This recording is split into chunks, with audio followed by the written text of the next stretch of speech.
the tape, let's grind. Shut up. The tape.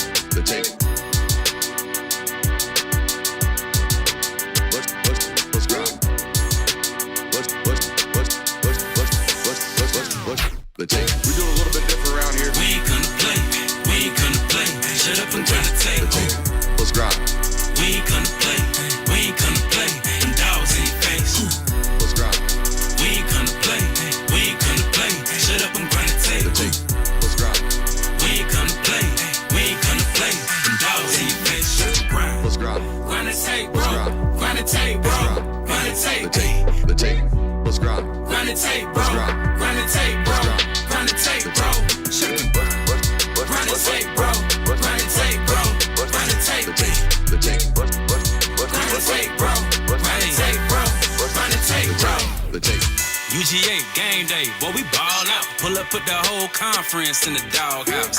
Leave them 6 feet, see me on the win streak. All-star status, go coach and the bench deep. Offense on 10, how we run it? Your best ain't nothing, we gon' send them boys punting. Black and red, got them dead on arrival. Defense hunker down for the tie. Hey, you don't want it with the dogs. Film guy on it, you don't want it with my dog. Break it down, play by play, that's the day-to-day. They know we ain't come to play, boy, it's UGA. Kirby Smart, I cannot play the fool. Back to back, we did not come to lose. Back to back, like we got something to prove. Pay your dues, dog nation on the move. What's up? We do it a little bit different around here. We ain't gonna play. Shut up and grind the tape. The tape. We ain't gonna play. Them dogs in your face. Let's grind. We ain't gonna play. Shut up and grind the tape. Shut up. Let's grind. We ain't gonna play.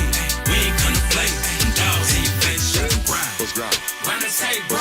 Grind the tape, bro. Grind the tape. The Shut tape. up and grind. Let's grind. Grind the tape, bro. Grind the tape, bro. Grind the tape, bro. Shut up and grind. Grind the tape, bro. Grind the tape, bro. Grind the tape. Shut up and grind. Grind the tape, bro. Grind the tape, bro. Grind the tape, bro. Shut up.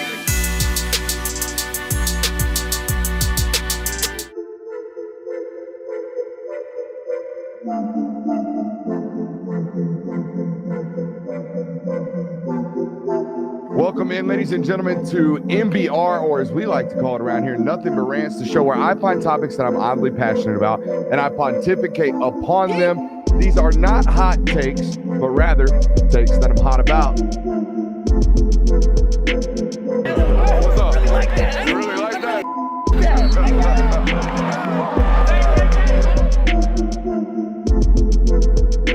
Let's shut up and grind some tape. What is up, ladies and gentlemen? Welcome in to the Film Guy Network on a fabulous Tuesday evening. We got a loaded show for you. No need for an open tonight. We got a lot of opinions to give. Obviously, the college football playoff rankings were just released on ESPN. Let's read them down for you. Oregon, Ohio State, Texas, Penn State, Indiana, Notre Dame, Alabama, Miami, Ole Miss, Georgia, Tennessee, and Boise State round out the top 12. Obviously, boys, there were a lot of questions going into this, and we'll address a lot of those, but I want to start with what was most hot off the press. What was your first opinion that needs to be talked about tonight on our rankings reaction show? Well, first off, happy birthday. Well, thank you, sir. Happy birthday. The biggest takeaway I had from this is that the committee is going to tell you everything they care about, and they're going to show you something completely different. They tell you they look at strength of schedule. They tell you they look at all these things. The bottom line is your record is the most important thing to them. That clearly shows that. Yeah, I mean, they can sit there and tell us that they care about watching these games, and they can tell us that they care about whatever metric that they're using or whatever. But it looks to me, it's very clear that this is a wins and loss columns ranking. Yes. All you got to do is survive whatever schedule that you have. The opponents don't matter. How hard the schedule is doesn't matter. You know, a one loss to Northern Illinois is just as, or actually better than 2 losses against top 5 football programs. Who cares if you play top 5 football programs? Just win out. That's all you have to do nowadays, it seems. Yeah, I mean, beating up on shit cans is kind of the best way to go about your business when you want to make the college football playoff, which you could argue that's not fair, especially when you have conferences like the Big Ten and the SEC where play is typically somewhat superior. So I don't really get it. And then, of course, there's the Indiana argument where Indiana hasn't really played anyone, and it's basically don't get killed in your one test. That's the only thing Indiana has to do all season. That's the craziest and honestly most disrespectful thing about this entire discussion that we had tonight, right? And that we're going to have. Everybody and their mama in the college football media space right now is out here doing this bullshit discussion about, oh, all Indiana's got to do this weekend is not get embarrassed. And then we got some people out here doing the, well, no, they just have to show up. It doesn't matter if they lose at all. One loss, that's all that matters. We are literally talking about a Power 4 football team with a strength of schedule that is outside the top 100, the lowest ranked strength of schedule in all of Power 4 football, and their metric of getting in and keeping a really good team that actually might have title or aspirations and realistic aspirations, their bar and their metric is, hey, don't get embarrassed in your one meaningful football game. That's what we're doing. That's what this has boiled down to. They're tasked with giving us the best 12 football teams. That's what we all want. That's what everybody wants. Give me the 12 that actually have a chance to win a national title. And for one of these teams, the metric is, hey, just don't get your ass beat in the one good football game you got to play all year. It's ridiculous. And I would almost argue that you would say Indiana winning on Saturday would make things easier for you, because at least at that point, you'll have an undefeated team that has the shot at the Big Ten championship. Ohio State will then have 2 losses, and we've seen what the committee does to 2-loss teams, especially 2-loss teams that don't necessarily have the signature win. Now, I understand they went to Penn State and won that game, but other than that, like, their schedule hasn't jumped off the paper of you. ESPN's college football playoff predictions would agree with you. I do not. I think if they're embarrassed this weekend, get out of my discussion for a college football playoff committee. But then again, I mean, Northern Illinois at home, Notre Dame. And that's another one of my thing is Notre Dame lost to a team that's not even a good MAC team. They're the 7th-ranked team in the MAC. Eighth. They're the now? 8th-ranked team in the MAC right now. And they lost to them at home in their own stadium. But yet Georgia, they lose to 2 top 10 teams. No toss tonight. I'm too mad for a toss tonight. Too mad for a toss. So basically what the committee has said is that 2 top 10 losses is worse than losing to the 8th-ranked MAC team. Just because it happened earlier in the season, like, oh, we kind of went past that. Notre Dame's playing good football now, though. Have you seen them lately? It's just there is no consistency, and every single time the president, the committee, or whatever, this ranking show happens, I feel like I'm being lied to my face every single time of, well, we watch film and the strength of schedule and the strength of law. None of that is true, obviously. The we watch film thing, and I'm not doing this just because we literally do watch the film around here. That is the most concerning thing about all of this. This man came on national television with a room full of half filled with a bunch of former ADs and current ADs, and half filled with some guys who played football or coached football 20 years ago. And he's telling me that he's watching the tape and grinding the film.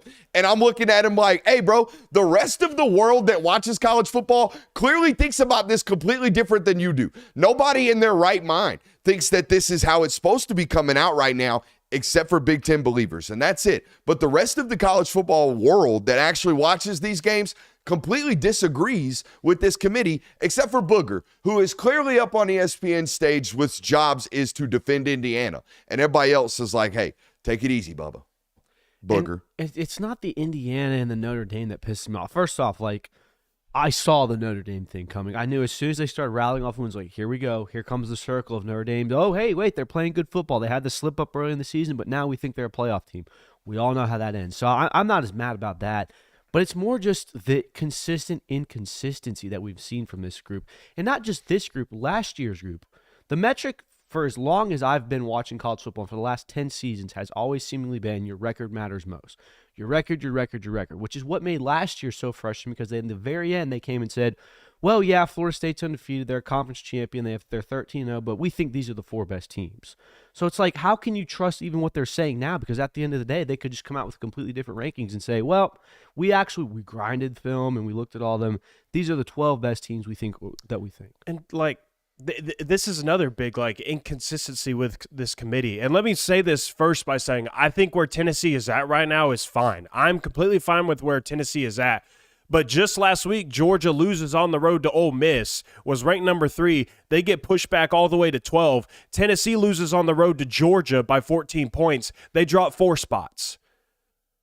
This is how you know. This is how you know the fact that you lost means more than who you've beaten or the quality of opponent that you've played. That right there. Georgia lost last week and dropped how many spots? 9. They beat a top 7 team this past weekend handedly and moved up 2 spots. Now I know you can't. I mean, it's harder to jump up than it is to go down. I know that, but they clearly value the wins and losses far more than who they actually came against, which counteracts their point. And it's the whole thing about talking out of both sides of your mouth.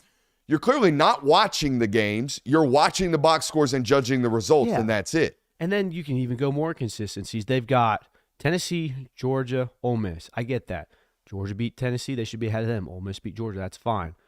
BYU beat SMU. SMU's ahead of BYU right now. They both have the same record. They disagree with their own head-to-head metrics. They obviously don't look at common opponents, because we could sit there and do the Penn State-Indiana thing. Why is Penn State ranked higher than Indiana? They have one common opponent. It's UCLA. Indiana beat the shit out of them. Penn State struggled with them at home.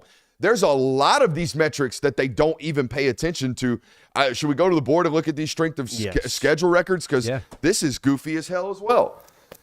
All right, so these are the rankings, and the only thing that I see a consistency with, guys, is this right here. All they care about is this record, all right?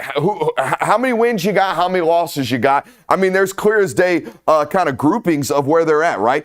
2-loss teams all together, and down here some of these mid-major 1-loss teams bunched together. All right, these 9-1 Big Ten and SEC schools bunched together, hiding ahead of Indiana. That's the only metric to me that seems to have any basis here. Everything else doesn't really matter, particularly when you get over here to this strength of schedule metric. There is no consistency in where these teams rank. It's just a bunch of smatterings.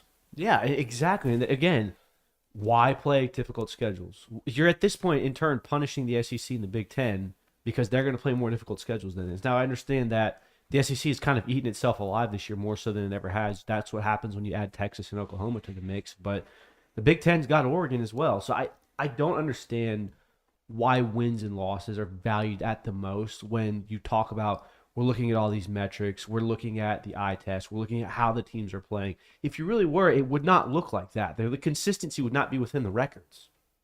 And two, like even in, the losses in themselves are valued so differently of like the fact that we're talking about having to lose close so often is very frustrating to me as well. But it seems like winning big against good teams is not valued more than that. Like if Indiana loses close to Ohio State, they stay in. But Georgia was bumped out for losing last week. Like I don't understand how like you can measure these types of losses and then also like a win doesn't matter as much as losing close.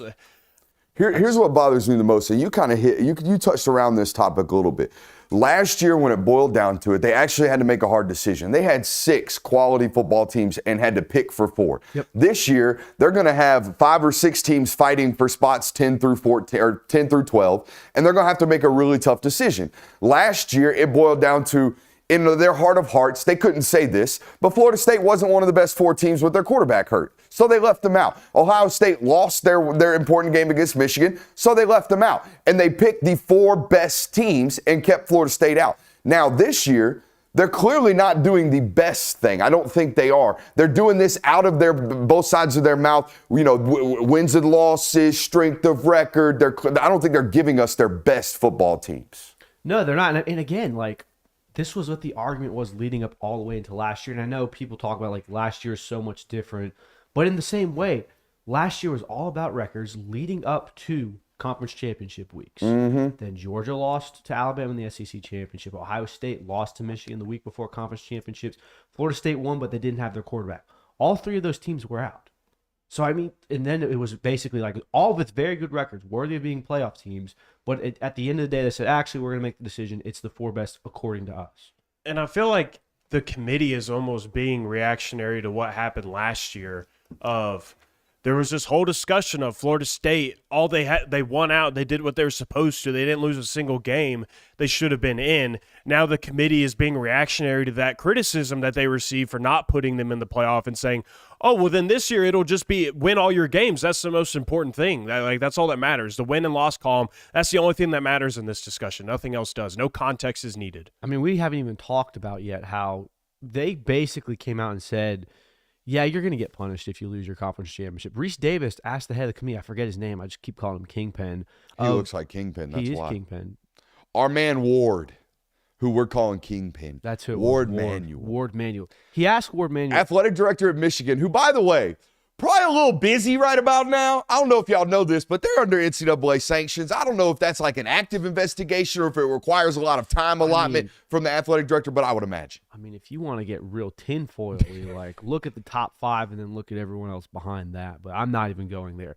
But no, Reese Davis asked him, he says, hey, basically, there's a lot of really, really good teams here that might find themselves in conference championships. What happens if you have a 2-loss team that finds their way into a conference championship and then loses? That puts them at that 3rd loss. Are they going to be punished for losing that game? Ward Manuel basically walks around the question and says, well, we're going to hold teams that make the conference championship in high esteem. We're going to value these games. We're going to watch the way they play in these games, and we're going to go off that measure. He didn't say no, because remember, the start of this was, you're not going to be punished if you lose your conference championship. That's its own thing.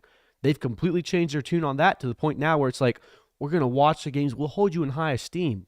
You best believe that if you're a 2-loss SEC team and you go in the SEC championship and lose, you're probably out of the playoff right now, the way they're talking. So again, it opens up this whole other discussion of why are we playing conference championships right now? Do they have this committee and this rankings in the 12-team playoff has completely sucked the meaning out of conference championships? And I know everyone says, oh, the first round bye. We've all talked about that. Is it that much of an advantage? Because the teams that aren't playing in the conference championships are getting their bye a week earlier, and they're not having to play nearly as tough competition. Yeah, I mean, like I said last week, Georgia was undefeated in the SEC championship game, and they were bounced out. That should have been the first indicator of you're gonna get credit. You're gonna get punished if you lose that game. If you are 10-2 Alabama and you play 11-1 Texas and you lose that game, or heck, even if you play Texas A&M in this conference championship game and you lose that game as Alabama, you best believe that you're probably going to get pushed out of this college football playoff. It's concerning. And people will say, like, we're arguing over teams that probably won't be good enough to win a title. I heard that about Indiana. Like, we're arguing about teams getting in that may or may not be good enough to win a title. The problem is we're going to keep teams out that we think might be good enough to win a title. I've heard a lot about, the SEC doesn't have an elite team right now. They've just got a bunch of really good teams. Yeah, that's the point. Like, they've got a bunch of really good teams that any given Saturday are capable of beating anybody in the country. And you can't say that about Indiana. You can't say that about Penn State. You can't say that about Notre Dame. You damn sure can't say that about Boise State. And we're trying to get to a point where we crown the best football team. And we're going to keep some of the best football teams out of this. That's the problem. That's why people get so worked up over this shit. Because no one thinks Indiana is more capable of winning any given Saturday than an Ole Miss. No one does. I mean, and the other problem I have with this is you're providing no incentive for Greg Sankey and the Big Ten commissioner to say, okay, I'm taking my ball and going home. We're making a big super league. We're going to control all the power here and basically render the Big 12 and ACC irrelevant, which has already to some degree kind of been done. But at the very least now, there still is these charity events of, hey, ACC a champion has to get in, Big 12 champion has to get in, Group of 5 champion has to get in. Like, you're getting 3 teams that now, Miami we think could win the national title this year, but I love Boise State. It's a great story. I don't think they're national title contenders. I don't think BYU's title contender. I don't think if you put Colorado in there, they're title contenders. Same with Army. So, like, it's really just you're putting a crash course and you're kind of just asking Greg Sankey to say, all right, give us all the power. And look, the worst thing that could happen for college football, in my opinion, is a privatization of the SEC and the Big Ten, separating them from the rest of the model of college football and basically making it a NFL minor league. It kind of already is with its player acquisition strategies, but I don't want that for college football. However, if we can't agree that one team is, or some of these teams are playing tougher roads than others, and all we're going to settle on in wins and losses, then yeah, if Greg Sankey wants to rip his team up or rip his conference up and go play for something else, guess what? We're going to watch it. We watch it every single weekend. 16 million views last week with Texas or Georgia and Tennessee. All right, so if he wants to do this, he's going to have grounds to do it now because you don't respect his conference playing one another. I also think we shouldn't brush over the fact that Missouri lost to South Carolina and didn't move at all. No. Oh, my God. Or Illinois snuck into the top 25 this weekend. We looked at that one too. So even then, like, wins and losses appear to be the most important thing, but Missouri loses to South Carolina. South Carolina moves up the rankings as they should, but Missouri just stays put, even though they have 3 losses now on the year. Not only did Missouri lose, Missouri's looked like shit all season. This isn't an example and of like nobody. Exactly. This is an example of like, hey, you know, Missouri had a rough week. They played a really tough South Carolina team and couldn't come out with the victory. Like, no, Missouri's looked horrible all year, and that's the criticism that they throw at Georgia's way of. Yeah, they have their 2 losses, but outside of the Texas and the Tennessee win, they don't really have good wins. They struggled with Kentucky. They struggled with Florida. They couldn't really build momentum. So, I mean, I don't understand. And that, to me, points to I'll use the word laziness in this context, the laziness of this committee, because to me what that says is when Missouri doesn't move at all in the top 25 after losing, that shows me, well, we don't want to try and figure out who gets to move in now. We'll just keep Missouri there, brush over that, because nobody's going to care who's ranked at number 23. But that also kind of tells me that you're not using all of the context and doing the necessary work to make sure that you get this down as perfect as you possibly can when you're doing things like that. Even if you think that the 23rd spot doesn't matter, it does to an extent because it shows that you're not taking this seriously, in my opinion. One question I want to ask you guys, and because I know what most of our base is here, do you think Kirby should stop talking? Do you think he hurt himself this week? About when? I mean, he this is the strongest he's ever like come out and talked about the committee. Normally it's like, we'll handle our business, it'll shake itself out. Now he's like openly, every time he gets in front of a microphone, whether probed or not, letting everyone know that he has a little bit of distastefulness for what's going on right now. Well, Or is this just where we're at? I think this is where we're at, and I hate this, that we're at a point now where, I mean, pick up a super PAC. Let's start like laboring and getting some lobbyists for your football program to control the narrative and spin the narrative properly for you, because it's a popularity and political contest at this point, it seems. Yeah, well, I think part of the Kirby Smart thing is that for as long as he's been the Georgia football head coach, he has sought out tough regular season opponents. He's sought out tough big games. It's why they went to it's why they played Clemson in 21, Oregon in 22 season openers. They played Clemson this year. He always talks about how you come to Georgia to play in these games. We want to be in as many big games as possible because we think it makes our team better. He's coming to the realization now that his team is being punished because he has a tough schedule this year. I asked him this question today. I was like, if it's clearly a wins and loss column battle, like just win, and that's all that matters, what incentivizes football coaches like you and everyone else to schedule non-conference football games? Because Texas just scheduled Notre Dame for some random reason. Texas got an onslaught of non-conference football games coming up their way for no reason, apparently, because all you got to do is line up the cupcakes and get dubs. And what Kirby basically said was, we're basically doing it now because of our fans. Our fans don't want to see us play 4, cupcake non-conference games. We might get 3 of them, but they don't want to see 4 of them. They want to see some of these good football games. So we do it to appease our fan base, but it also appeases our fan base to win national titles, and this is hindering this.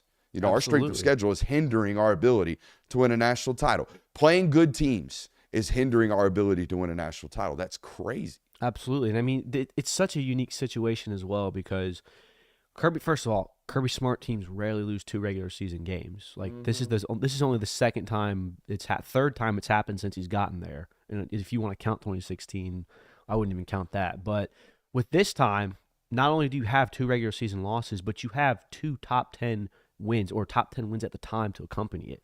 You beat Tennessee at home. You beat Texas on the road. Like those are great wins.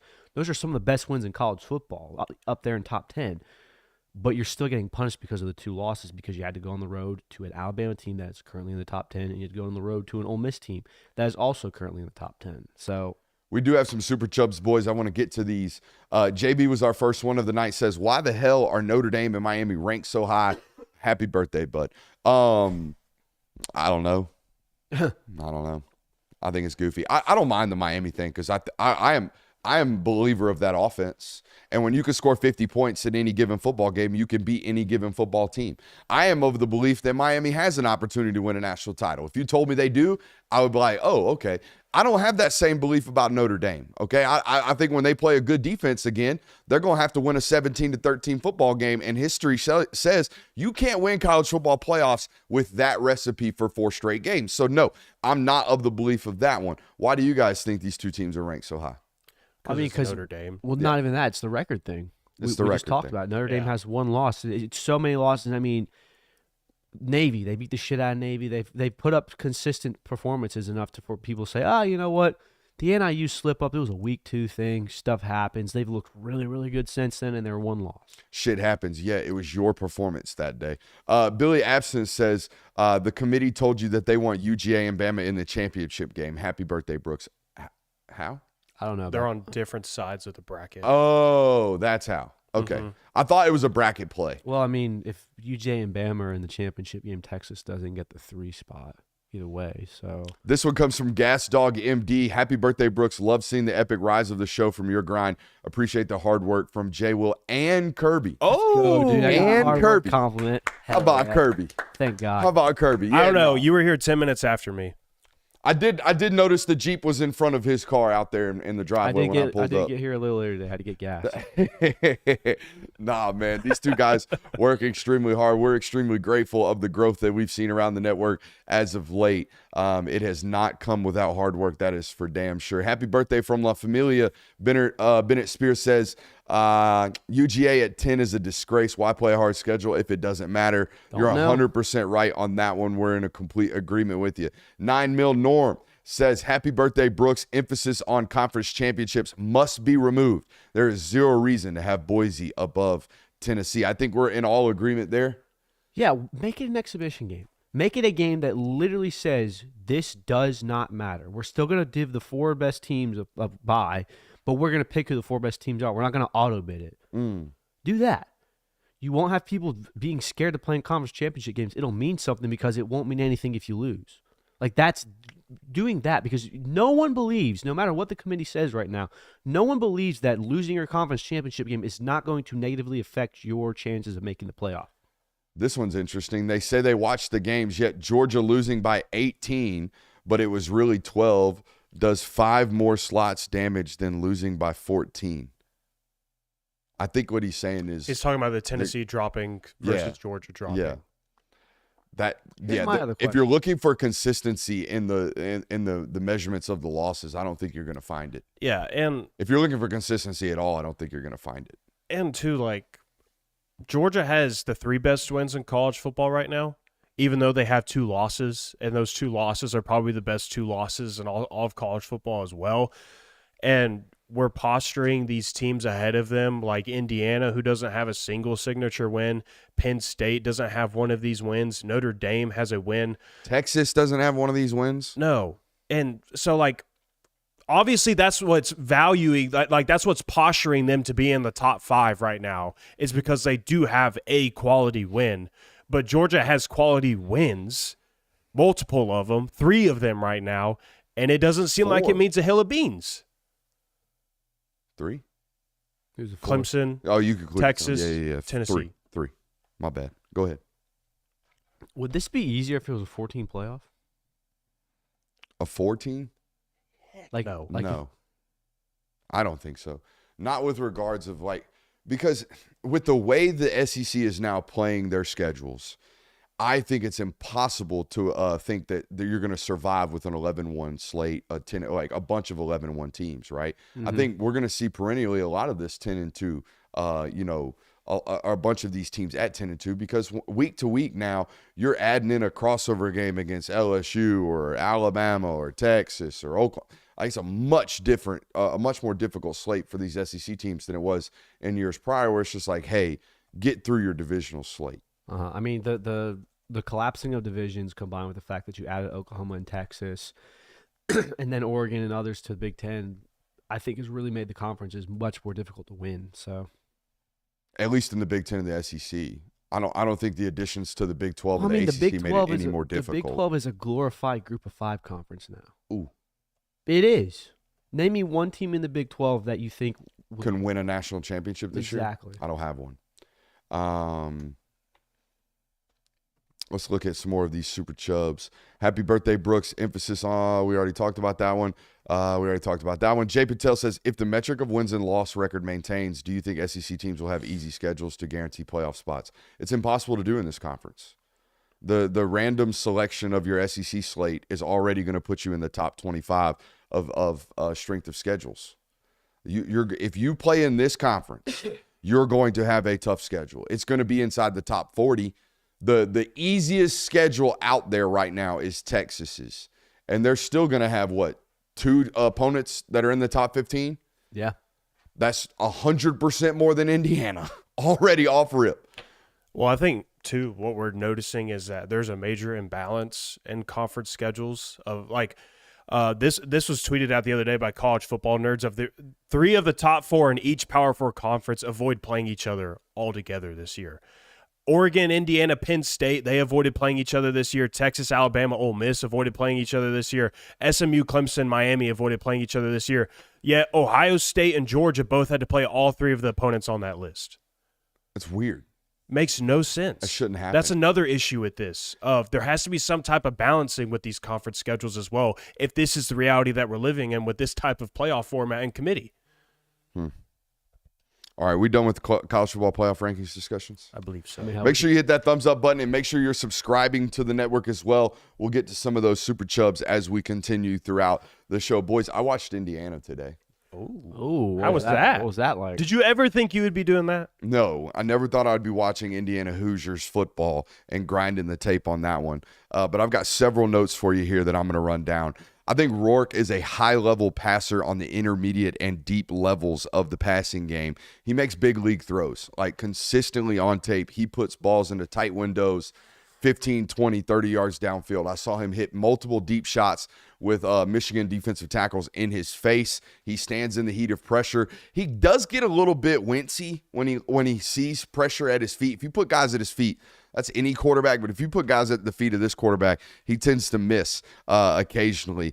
What does concern me, there's a lot that concerns me about this football game for them coming up against Ohio State, but they have a lot of pre-snap dressing, a lot of pre-snap window dressing, and I worry about that going on the road in any conference, but particularly going on the road in the shoe. There's 100,000 fans. It's going to be loud, and all of their pre-snap motion to get into the looks that they like, get the run counts that they like, that's really, really hard to do on the road. Rourke also has the goofiest fake clap I've ever seen while watching tape. It's almost like a tick of his. He'll do this a good 6 or 7 times trying to get the defense to move, and then he'll really clap, and then everybody knows they're hot. It's a goofy thing I'm talking about right now, but it sticks out on film, and you're going to see it tomorrow. It's really, really goofy, and it's not going to matter a hill of beans on the road because you're going to have to clap really, really hard to make sure everyone hears it. It's not going to give him any type of indications on Saturday. They have real weapons on the outside, and I love the variety of weaponry that they have. They've got guys that are big and tall and long that can catch 50-50 balls and get on top of you, got good vertical speed. They've got a bunch of gadgets that can really do damage after the catch. They're really good in the screen game out on the edge when they can't run the football, which is the problem. I know I watched them against Michigan, and I know Michigan's got a terrible record this year, but what they don't have is a terrible defensive front, okay? They're really good from guard to guard. I think Smith and Graham are probably the best combination of defensive tackles in college football, and that has remained despite the fact that they don't win football games, all right? But they can stop the run, and they can play really, really tough from guard to guard. And they made Indiana one-dimensional really, really quickly in that football game. And what happens to Indiana when they become one-dimensional is that they have to start relying on the RPO game, all right, to be an extension of the run game, all right? And you start to see defensive backs start to walk up, and pictures start to get real, real cloudy, all right? And interceptions start to happen. Tips and overthrows start to happen. And cloudy windows start to happen. And quick decisions for the quarterback start to happen, and bad things start to happen for that offense. And here's the thing. They're not playing Michigan this weekend, but Ohio State ain't no slappies when it comes to the defensive front. All right, they might not have the defensive tackles that Michigan has, but they certainly have the defensive ends that can create a really clogged up traditional run game. I completely expect Ohio State to make Indiana one-dimensional in this football game. I completely expect them to struggle to run the football. 13.5 points is the line in this game. I think that's way too much for me. I'm staying away from it because I do think Indiana is well coached and particularly well coordinated on the offensive side of the football. They make up for all of their holes and all their inefficiencies in the talent department by being really good coordinators. Their traditional screen game, right? Tight end leaks, halfback leaks, things that are real screens, not bubble screens, not tunnel screens, not wide receiver screens. I'm talking about close to the line, they do it really, really well, and they create explosives and flip the field with their screen game. So I do think they're going to be able to create points, just not enough. I like Ohio State in this football game, 31-17. I think we saw a lot of what this Indiana offense kind of looks like when it goes up against a defense that has a pulse, especially in the front seven. And that was Michigan. I mean, you look at the other teams they've played. It's a lot of UCLA's, a lot of Nebraska's, Washington's. I mean, there's nothing really on this schedule that you could say, oh, okay, this is how they did against a comparable opponent when it comes to Michigan and Ohio State. The fact that they got held to 20 by Michigan and really could not run the ball at all would scare the shit out of me if I'm an Indiana fan. And also excite me very much if I'm an Ohio State fan. Have a light box in there, force them to throw it, put them in tight windows. I think Ohio State honestly handles this game pretty well. I have it 37-20. Yeah, I also think that Ohio State is going to fare very well in this matchup. I just think that, I mean, if you didn't know the record or anything else, but if you just kind of saw Indiana of what they are, I think that you would have Ohio State winning big in this game. I think that just because they're undefeated doesn't mean that they're necessarily a great football team, especially when you consider the matchups that they have. I do think they're good on offense, and I think that watching their offense play, it does show me that they can be competitive against a lot of teams, because a good offense in today's age of football, that solves a lot of problems. But when you're going up against a defense where you've shown already that when you play these upper tier defenses that you struggle and your offense is not exactly, everything is not open to you, especially on the road in this type of environment, I just don't think it's a great plan of success for them. So that's why I have Ohio State winning 37-21. Yeah, I mean, we always talk about, Indiana's a very well-coached team, but schemes don't beat players. And Ohio State has the advantage on every single side of the ball. So, and plus, they're going to be at home. Indiana hasn't had to play a road environment like this. I think this is a challenge that's too tough for them.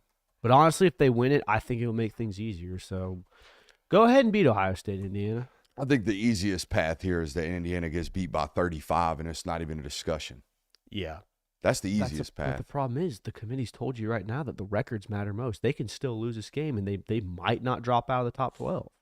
There would be riots in the street. There would be, but I would much rather trust having an Ohio State team that's lost 2 games or one at home as opposed to and have an undefeated Indiana team. Like, you can't dispute an undefeated Indiana team that's also beaten Ohio State. Like, all the arguments we have against Indiana go out the window because, hey, they beat Ohio State. They backed up everything they did. Yeah, they played shit cans all the way up to this point, but they beat Ohio State in the horseshoe. Like, that validates them. Ohio State, then, on the other hand, you start looking at them. You lost to Oregon. Granted, it was by 1 point, but your other win is Penn State. So, and by the way, you walk through a Nebraska team. So I think that would make things easier, in my opinion. Mm-hmm. So I'd like to see Indiana win because it'll make the discussion a lot better. And it's not Indiana I have a problem with. It's where they're put right now because of the committee blindly ranking them just based on their record. But if Indiana has that signature win, I'm not going to be upset about it. It would be nice for Indiana to be validated. If they are going to be a playoff team, I would rather them win this game and us know, like, okay, they can beat one of these.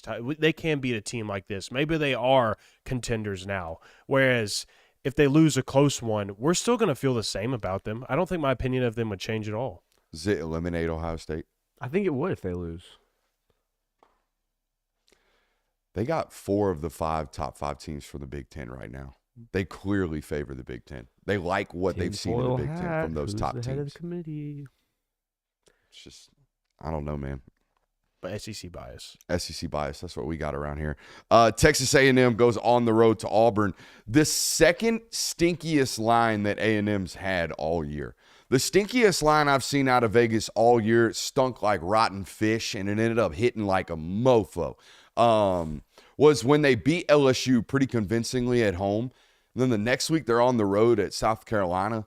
South Carolina had just struggled a couple weeks in a row, and it's like, hey, that 3.5-point line in favor of A&M seems real smelly. And then South Carolina just blows their doors off for 4 quarters. This has got a very similar vibe. It does. But I don't think it's going to go that way. Well, I don't either. Here's the problem, I think, that you have to score points. And Auburn, while it has an effective offense. We just watched them put up 7 points at home against Vandy 2 weeks ago. Exactly. Yeah. That's why I'm saying, like, and yes, for as many offensive issues as South Carolina had in the season, like, we all saw the Ole Miss game, they had talent that could do it. Like Lenore Sellers, as apropos as he is to fumbling the ball, and we make jokes about it all the time. Rocket Sanders, like those are talented players that can make a difference in that game, and we saw that happening against Texas A&M. I don't see really anyone like that. Maybe the running back Jarquez Hunter, but other than that, like who's gonna do that to Texas A&M that South Carolina was able to do? I think Hugh Freeze saw my tweets about turnovers and was like, you know what? No more turnovers. I don't care if we score 7 points against Vanderbilt. Do not risk the football. Peyton Thorne hasn't thrown an interception since the Georgia game, I think. I don't think he threw one during the Georgia game. So before the Georgia game, he's still got 7 interceptions on the year. But, man, are they putrid on the offensive side of the football. And I think it can be as simple as this for me of which team is still playing something, which team is not. Auburn has to beat Texas A&M and Alabama just to be bowl eligible. Texas A&M is fighting for not only an SEC championship game spot, but they're still fighting for a playoff spot as well. I would side with that. And not A&M 30-6. Yeah, and not only that, 30-6. 30-6. Wow. Well, I was gonna say not only that, Auburn it's seemingly. I've got a couple Auburn friends. I've seen some Auburn Twitter Spaces things. They've seemingly turned their attention to, we're just gonna play spoiler for Alabama and ruin their season. Like they don't even care about this Texas A&M game, which I understand because I mean, the season's a wash anyways. But I don't think Auburn's really ready for this game at all. I've got Texas A&M winning 30-14. I got them 27-17. See, I got it a little closer than I do. I think A&M walks them. Ole Miss on the road again at Florida. At least I know Florida's schedule is brutal this year. But at least they got some of these wars at home. Next year is going to be way worse. They got Miami at home this year, A&M at home this year, LSU at home this year, Ole Miss at home this year. Their toughest road games were Texas and Tennessee. They get those 2 games at home, but next year they're on the road at Miami, Texas A&M, LSU, and Ole Miss. Well, that's about as bad as it gets next year. Well, this was bad. Yeah, I mean the silver lining of that is I don't think Miami's going to be that problematic next year. True. Fair. And that home field advantage, they're null and void. They're top 10 and they're not selling that thing out. So like, that's rough. Yeah, but so I mean that's the silver lining if you're a Florida fan. But I mean, this season has been a pleasant surprise I think for everyone. And I know there's some people that are still very much Billy Napier needs to get out of there. He's the problem, but he's about to have your team bowl eligible. Lord, by some miracle of God, if Florida State beats you, then we can have that discussion again. But I mean, you're 1 win away from being bowl eligible right now. So I think Ole Miss scores 21 points on jet sweeps alone in this football game. Just that exterior speed, huh? This is going to be Lane Kiffin running east and west for 4 quarters. I'm just really excited about this matchup because I'm excited to see Ole Miss's defensive line try and stop DJ Lagway. And I'm hoping that DJ Lagway is more healthy than he was last week, and maybe he'll be able to do a little more. That's what I'm excited to watch. Like, can you be super aggressive like you were against Georgia when you have a guy like DJ Lagway? Like, are they just going to pin their ears back and get after it like they did that weekend, or is it going to look a little different? I'm excited for that. I do think that this is going to be a fun and close matchup, in my opinion. Yeah, I also think that aggressiveness doesn't always bode well when you have a quarterback that is dual threat. Now, I know Carson Beck has claimed he's a dual threat quarterback, and he has shown that he has the ability to threaten defenses with his legs. With all due respect, I don't think he's on the same athletic level as DJ Lagway is. Hot take. Kirby Smart said 75-25. You know what? If they need me, if I'm the one motivating the Georgia football team, I'll happily have that role. But I think DJ Lagway is going to take advantage of some probably over rushes and things like that in this Ole Miss. I think it's going to be a close game. I'm getting text messages from the research team. This Ole Miss total has moved from 60.5 down to 55.5. That's a lot of points. That's a lot of movement, though, is what I was more looking at. What could that be about? The classic Ole Miss offenses don't do well on the road. That's my thought, too, on this one. People kind of pumping the brakes on the hype of Ole Miss, right? I mean, like, everyone was all like, let's remember, before the Georgia game, we were kind of like, Ole Miss, it's another Lane Kiffin special, another great team that he squandered. Nothing's really going well for him. They beat Georgia, and all of a sudden, it's top 10 team going to the SEC championship. Are they a national title contender? And rightfully so. That win against Georgia was great.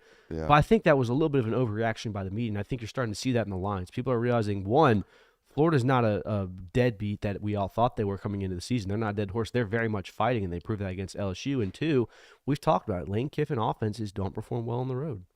And this would be one of these losses that Lane would lose in years prior of you handle business against a really good team. Maybe it looks like you're in the clear now, and then you let a game like this sneak up on you against Florida and you drop it. All that dropping in the total, and 2/3 of the money right now is on the over. Checks out. I mean, the money's almost always on the over, unless it's like in the high 60s. But I mean, it's just weird to be moving it like that with all the money going in on the over, and you're dropping it 5 points when the money's going the other way. It's just something fishy. I got a 34-21 Ole Miss in this football game. I have it 31-27. I think it's a closer game than expected. I think that Florida is a team that the record says one thing, but the way they play and the physicality that they have says otherwise. They're a solid defense. They're a much better offense under DJ Lagway. So I kind of like this being a close game. Maybe even Florida pulling off an upset. I have a 34-27 Ole Miss.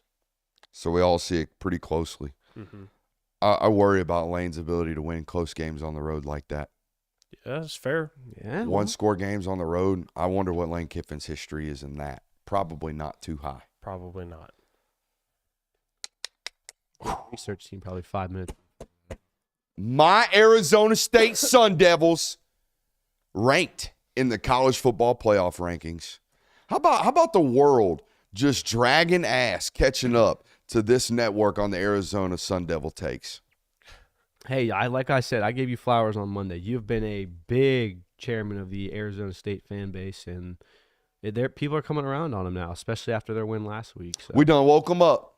We done woke them up with the sunlight alone in the Amish community. No alarms allowed. What do you got in this football game? BYU, Arizona State. Home favorite for Arizona State. Kenny Dillingham said this is the most expensive ticket in the college football world this week. I don't think he's telling the truth. Yeah, I was about to say. Dillingham Really? Is lying this really to the you. most expensive ticket? Any guesses on how many fans can cram into that stadium in Tempe? I think it's 63. You'd be wrong. I was going to guess like 55. You'd be wrong. Is it less It's than not that? a ton. It's under 51,000. Wow. Yeah. I believe it. Yeah. Not that much of a home field advantage as I thought. But damn, it sure seems loud on television. Well, I mean, home field advantage, like the quantity, it's quality over quantity. And let's also be fair, like BYU's not consistently playing in SEC stadium, so a hectic 50,000 is a good home field advantage. But BYU felt to me like a ball of yarn that once you pulled it once and it just became unraveled. What's chat saying? The Amish Devils versus the Mormon Jews. Can't wait. Good God. I mean, look, people every time I say BYU, people are like, ooh, that doesn't sound great. He implored the world to use it. He wants the world to call him the BYU. So who am I to disrespect the man when he tells us, don't worry about trying to pronounce my last name, just call me the BYU. Yeah. But no, going back to this, I think BYU is one of these teams that become unraveled when you kind of beat them and pull at them and expose the flaws that they had. They got to really, you can say what they want. They got lucky to some against Utah. They finally suffered a loss against Kansas, and I think now like they're starting to just run out of steam. And I see Arizona State being able to walk them down in this game. I ain't gonna lie to you. It's a tough matchup for my fighting Kenny Dillinghams. The worst thing possible for a man with short man syndrome is to go up against the biggest of the giants, and this is what this is. BYU is the biggest football team pound for pound in the Big 12. Boys, have you ever seen that video of Mighty Mouse submitting that 6'3", 250-pound judo master? Yeah. You've seen this, right? Yeah. That's what's happening this weekend. Mighty Mouse, 145 pounds, fitting to just hog tie that 6'3", 250-pounder named BYU. Give me Arizona State fighting Kenny Dillingham's 24-20 off the back of the Amish wagon. I do think it's funny that the betting lines were closing and getting closer and closer on BYU. And it was a little interesting. Like the week that it was against UCF, that was a really close spread, and then BYU ends up handling business. But then this week, all of a sudden, now they lost one game, it's okay, now we can start putting the other teams as the favorites. That's kind of how I viewed this one. And I think that Arizona State is rightfully the favorite in this one. I like Arizona State in this matchup. I think that while BYU might have the bigger guys, I would say Arizona State is far more the more physical team. Hell yeah. So that's why I have Arizona State winning 28-20.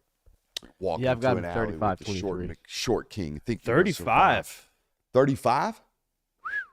BYU turns the ball Scatabo over. going for 5. Nah, BYU turns the ball over.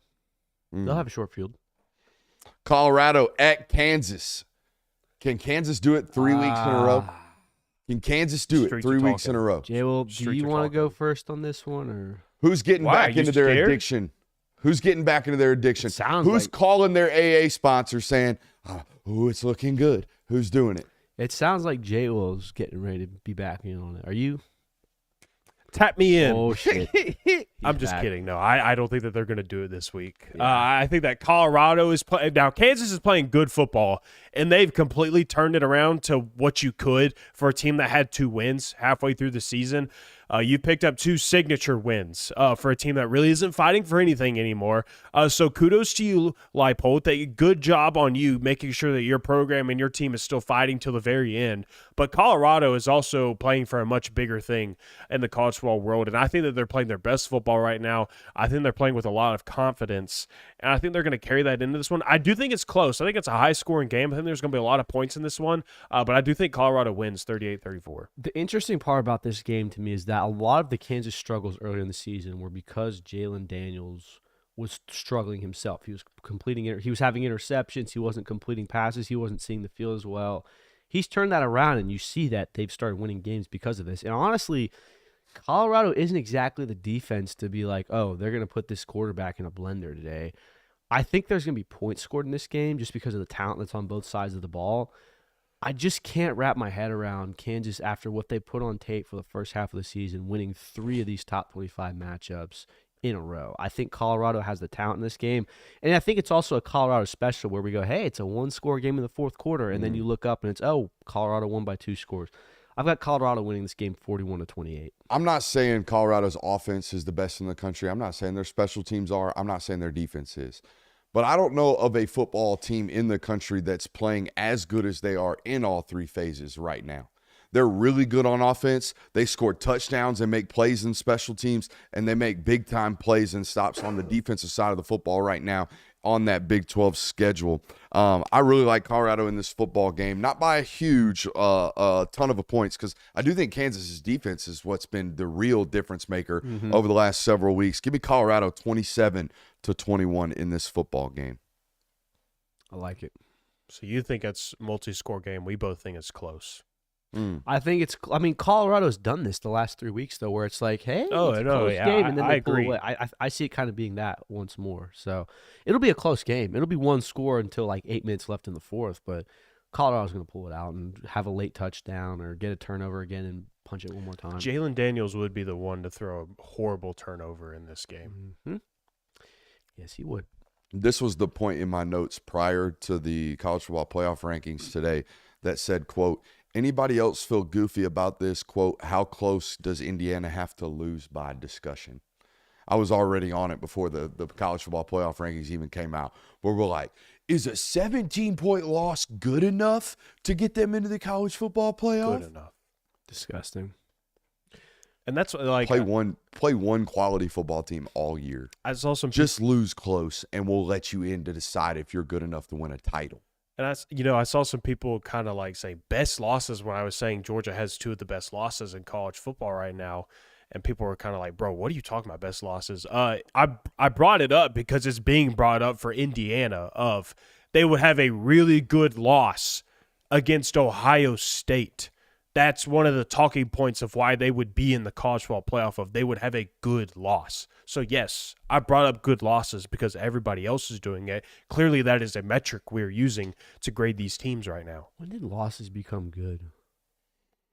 When they're against good football teams. I understand like not having losses and looking at understandable losses. Okay, that was a top 15 team that you played on the road. You played them close. I get why you lost that game, but saying that's a good loss. When did that happen? All right, I want to address this question. Normally, we only do Super Chubs during the live show, but Sam asked a good question. I think a lot of people have, particularly outside of the Georgia fan base that watches us. Those new folks that have found us probably wondered this a lot. It's a huge time investment, Film Guy Network, but how often do you plan for film studies on other teams, or is it seat of the pants? Just curious. So here's been our strategy on the film studies as of late. We obviously do the Georgia film studies, offense and defense, every single week. That is a promise to the folks that found us first, right? The people that kind of made us, if you will. We're always going to hammer the Georgia content, no different than what we do in about 10 minutes when we talk an hour of just Georgia football. But the additional stuff that we're doing right now has kind of been on demand and based off what we think everyone's going to want, right?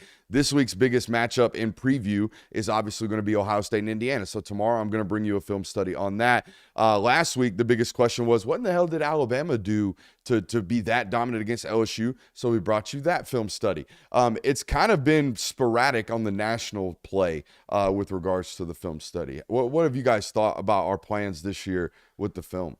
I mean, I've enjoyed it specifically. Now, obviously, for me, it's beneficial because we talk national college football. So it's a lot better to be more educated on the teams that you're discussing of like, this is how it played out. This is what they've been doing. This is how I think they'll match up against this.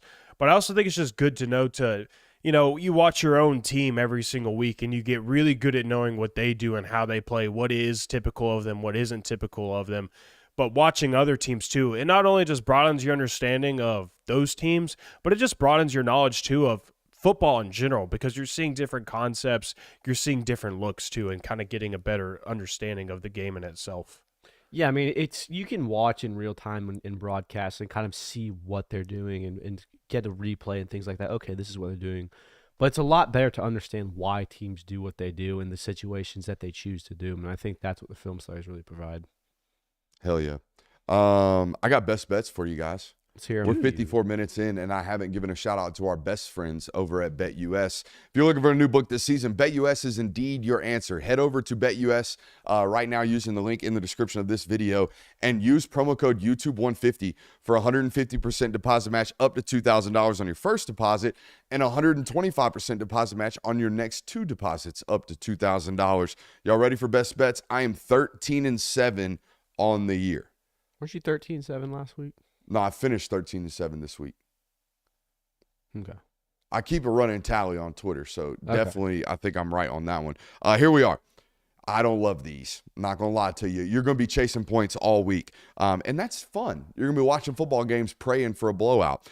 Miami's going to absolutely wreck the shit out of Wake Forest this weekend, right? Yeah. Most likely. They got to get some style points back into it. I suspect Cam Ward's going to be doing a little bit of audibling at the line of scrimmage up 50 to score 57 points on these jokers. That's what I think is about to happen. Give me Miami minus 24. Scares the ever-loving piss out of me, but I'm going to do it. Speaking of another team that needs style points, UTEP's a terrible football team. I think Tennessee hangs up a good 80 spot this week. 80? I mean, you ain't heard all the radio call-ins about Heupel needing to change his offense, about Heupel not being the guy, about this offense not being able to do it well. Oh, no. There goes the shorter helmet. Been banging on the table too much tonight. Give me Tennessee minus 41.5 this weekend. That's a 41 lot of points. Yeah, man, we're going to have fun chasing that dragon. The good news about that game is Tennessee's defense is certainly good enough to help out with that. Yes. But 41 is a lot. 41 is a lot. 41.5 and the hook. Don't forget the hook. 41.5 this weekend. What's I'm the laying over-under? That'd be my Don't give question. a shit. 51.5, I think, is what I saw. Why not just take that if you're betting on them hanging 80 points? It's the principle. Okay. It's the principle. I'll Give respect it. it. My last one. Alabama about to absolutely skull drag Oklahoma this weekend, right? 13.5 ain't enough. Lay the wood. Give me Alabama minus 13.5. For a recap, you're laying 24 points against Wake Forest in Miami. You're laying 41.5 against the Miners in UTEP, and you're laying 13.5 against Oklahoma. Give it to me. Can Oklahoma even score 13 points? Oh, yeah, No. absolutely. No. Absolutely good. No. That's got 30-3 written all over it. I'd like to propose another best bet for you. Come on. Alabama, I believe, or not Alabama, Florida State, I believe, is getting 33.5 against Charleston Southern. They're favored by 33.5. Now, the problem with that is that Charleston Southern, or Florida State's offense, has to score 34 points. Yes. And that's if Charleston Southern gets shut out. I would kind of lean Charleston Southern plus the points on that. Huh. Just saying. You don't have to put it on your best bet slate, but it is one I'm taking. I will say, BetUS is not offering that one. Bastards. Scared. Have you seen this FAU story? It's weird. I've never seen anything like this. Have you? Boy, they hate Tom Herman, don't they? What Even the guys coaching for him hate him. what a- Explain to the audience what happened. So Tom Herman, obviously, recently news came out that was fired. What I don't think people recognize was that Tom Herman had fired the defensive coordinator prior to his firing. After Tom Herman was fired, FAU went back and hired the defensive coordinator as their interim coach. I thought their interim coach rehired the DC. That's the way I read it. Maybe, but still. Either way, a fired man was brought back after the head coach who fired him was fired. What a fall from grace for Tom Herman. From Grace? I mean, yeah, 8 years ago, he was the hottest name. Like, he was one of these coaches on the rise. He was going to be the guy to turn around Texas, and now he's getting canned at FAU. Bout ended up in Athens, some believe. When? When? You don't remember You that? don't remember this? Dude, it was down to Kirby Smart I'm literally or Tom Googling Herman. it right now because there were people on Twitter out here doing hey, should Kirby Smart was hired over Tom Herman? Stupidest decision ever. Yeah. There's a lot of those takes I out don't there, remember- bud. I don't remember that. I always remember Kirby You were a Smart. phone call away from potentially having to go with Tom Herman instead of Kirby Smart. I remember it as Kirby Smart was always the guy, but they kind of entertained the idea of Tom Herman. But Well, because Kirby Smart was also fielding offers from South Carolina at the time as well. Well, that's why they pulled the trigger on Mark Richt, because they said, "Oh, Kirby's getting head coaching offers in the SEC." Yes. Sorry, Mark, you got And Kirby Smart was very close to taking the South Carolina job. That's what I'm saying. Like Georgia was very close to having to go. Now we have to go to Tom Herman. And Yeah, I instead, know. Texas was like, "Give me some of that, baby. We want Tom Herman. We'll take him." That was insane. But yeah, I mean, that's just a weird situation to be in. What are you looking at over there? I'm looking for people's dumbass takes.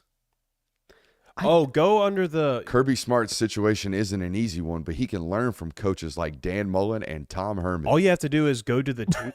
I don't. All you have to do is go to the tweet of where Georgia announces that he was hired, and you can find all. Why of am them. I misremembering this? I felt like Tom Herman went to Texas in 2017 because I vividly remember in 2016 Tom Herman's Utah team beating a top 10 team in week 1. Now, this is 8 years ago. I was just a wee lad, but I was just a wee lad. I feel like Tom Herman and Kirby Smart's timelines don't line up as far as coaching hires go.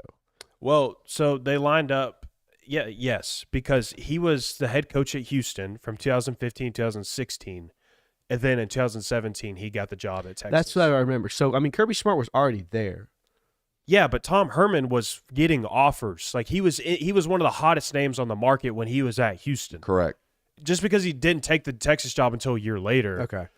He was still in the carousel of, hey, you got a job opening in the SEC. You might want to go see and look at what Tom Herman is doing at Houston. Yeah, Tom, that was interesting. Weird time.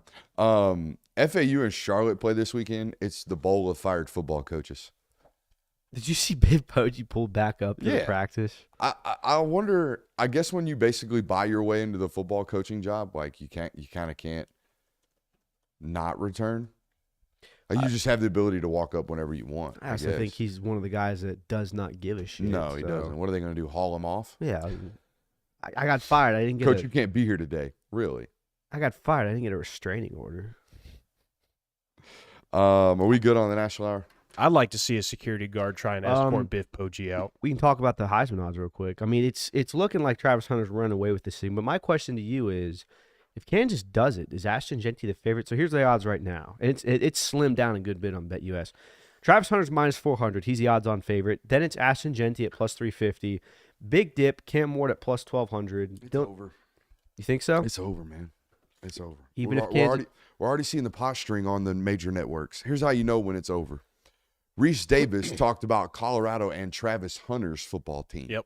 Not Colorado and Deion Sanders, not Colorado and Shador, Colorado and Travis Hunter, the Heisman hopeful. In fact, he said Travis Hunter and the Colorado Buffaloes. Correct. The Heisman hopeful. It's over. But even if Kansas wins this week? Don't care. It's over.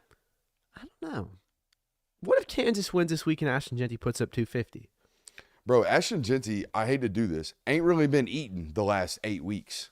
He had a great 5-week run where he was putting up numbers that are required to put up if you're going to win the Heisman at Boise.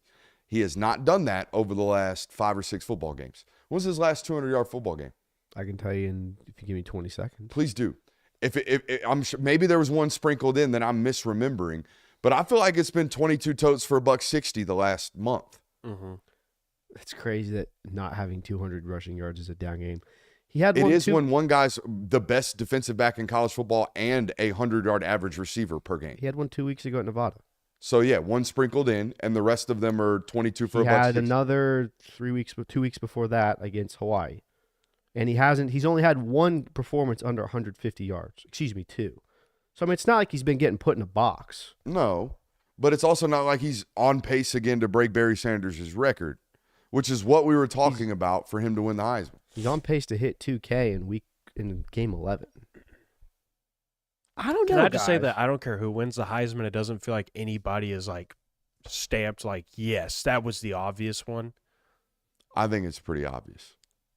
I think it's obvious because I think it's goofy that we're doing this. Oh, we've seen this before. We haven't seen this before. No, we We've haven't. seen guys play both ways. that. We have not seen a dude play this well both sides of the football, But- not just be like a gadget on offense. dribbling I'm just peppers. saying, I think it's unfortunate that the Heisman conversation has just turned into kind of, we're going to give it to Travis Hunter because he's an anomaly. And he is. He is an absolute anomaly. He is the best player in college football right now, and that's what the award is supposed to be. But it doesn't feel like he's doing like this standout Heisman season, if you get what I'm saying. Like, not to take any credit away from him, but it just doesn't feel like it'll be as satisfying. Is he a top 10 wide receiver in college football right now? Yes. Is he a top 3 corner in college football Yes. right now? And again, that's Is why that not enough? Yeah, I mean, But it's not about just like how good are you at your positions. It's never been about that. It's been like you had the best Heisman season is what I'm saying. Like it doesn't feel like one of these like I just can't explain it. To me personally, it doesn't feel like it's like this one will remember for ages. I think it is, honestly. I think I think, well, the thing is, like, it hasn't been a statistical anomaly, and that's what it's kind of taken over the years for, like, the Joe Burrow season where they had the best team ever. So wait, he's got to catch 1,800 yards and break the interceptions record? No, you can just do one of them. You can't just be really, really great at both? Yeah, you can. He is really great at both. But- all I'm saying is that I'm just saying, like, this has been a little bit of a letdown for me in the Heisman race. Okay. We had a lot of names that I thought were going to have great seasons, and Travis Hunter is having a great season, but it does not feel like one of these historical Heisman seasons is what I'm saying. It's been a really, really good season, but not one of these like Joe Burrow Heisman runs or what Jaden Daniels did last year Heisman runs. And to be fair, there's just, and I think this is the point you're making, no one's had one Exactly. of those That's what I'm saying, like holistically. This isn't an anti-Travis and that's Hunter why I take. said This is an anti-Heisman take. That's why I said it doesn't matter who wins. I'm going to feel this way. If Ashton Genty wins, if Cam Ward wins, I would feel this way. It's not just about Travis Hunter. Well, I think, honestly, I the way I feel, what I was saying beforehand, I think statistically it's not an anomaly. And it's not going to remember. People aren't going to go back to the stat books and say, holy shit, Travis Hunter did this and did that. Like, they're going to look at the play count, but that's about it. I think this is one of the rarities, and props to the Heisman for doing this, where you have to watch Colorado football play, and you have to watch Travis Hunter play and go, oh, that's what everyone sees. That's why people think he's the best, because he is the best player in college football. Absolutely. And I get what you're saying in that there hasn't been a Heisman moment where Joe Burrow goes into Alabama, because, I mean, frankly, to be fair, Colorado really isn't put themselves in these opportunities. Even with like Lamar Jackson, where they lost 4 games, he was still putting highlight reels on tape, and he was playing in big moments. And I think the lack of big games for Colorado has kind of affected this. But I've enjoyed this Heisman season, and I've recognized that it's probably not one you're ever going to see again, because there are very few Travis Hunters that are going to play both ways consistently and play at the top of their game when they do. All right, let's transition into our local hour. We've got a great one coming up right now. Do we have ditties? No, but No. the marker is pulled up, not the mouse. Oh, shit.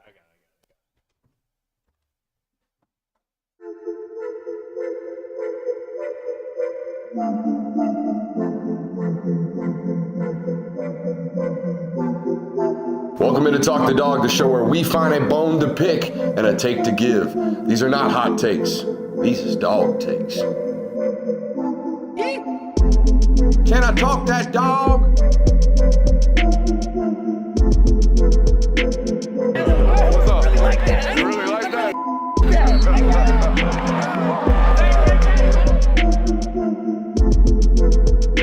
Let's shut up and grind some tape. Let's just take the rest of the night off and go have a nice little yos in the backyard. How's that In the sound? dark? Yeah, you can take one right off the brim of the nostrils. Getting hit in the nose with a football hurt. It is right. No, you thought I was about to throw that over there? I'd have caught it. I would have caught it. Welcome into our local hour. We got a great one for you. We've got a fantasy update that I don't think I'm going to love. We've got Kirby Smart presser notes, film notes, UGA tune-up game coming, offense potentially peaking. I'm going to go ahead and say there's no fantasy update. That's on me. CFP rankings. All we need to know. That takes precedent. All we need to know I is could go ahead and tell you that Kirby you was didn't down 4-1 this season and getting a lot of shit from Brooks. All of a sudden, it's tied 5-5. No score. Didn't happen. Tomorrow, I will be bringing you the fantasy updates so we can have an official tally. We'll see about that. You know what? This is fantastic, though. How this has worked out. We've had a great comeback from Christian. It's a great opening season for Film Guy Fantasy, and it's going to come down to the final weeks of the season. It's gonna who wants it most? Is Trevor Etienne gonna suit up for Brooks? Is he gonna care enough to where he's gonna put the team on his back like he was? I don't know. We're going to have to find out. Is Nate Frazier going to continue to be the workworkhorse? We're really going to have to rally the troops. I mean, it's down bad right now, and it doesn't look like Etienne's going to play like for the next couple of weeks maybe, or at least it doesn't sound very optimistic for the rest of the regular season. I don't know why you would play him over the next 2 weeks. Good news for you is that it looks like the Dogs are going to be in the playoffs, so both of you have playoff teams. So there's going to be some extra games that we're going to be counting into this. Where do you want to start tonight, boys? I mean, we can kind of touch on these rankings from the Georgia aspect because we kind of gave an opinion on that, but there's still some things to be unpacked here. Like, this sucks if you're a Georgia fan. Like, that's all I can say is, like, you came into the season saying, hey, it's going to be a really, really difficult schedule. That's fine. We're one of the better teams. We think we can handle it. And to be fair, you've stumbled along the way. I would say that your team hasn't necessarily lived up to expectations in every moment this season. But the reality is that you've kind of gotten the short end of the stick now because your schedule is miles ahead of everyone else in difficulty rankings. But yet people don't seem to be the committee, at least, does not seem to be recognizing that. Best loss in college football is Ohio State on the road by 1 point to Oregon, right? Agreed. Yes. What's the second best loss in college football right now? Georgia losing to Alabama. What's the third best loss in college football right now? In-state to Ohio State.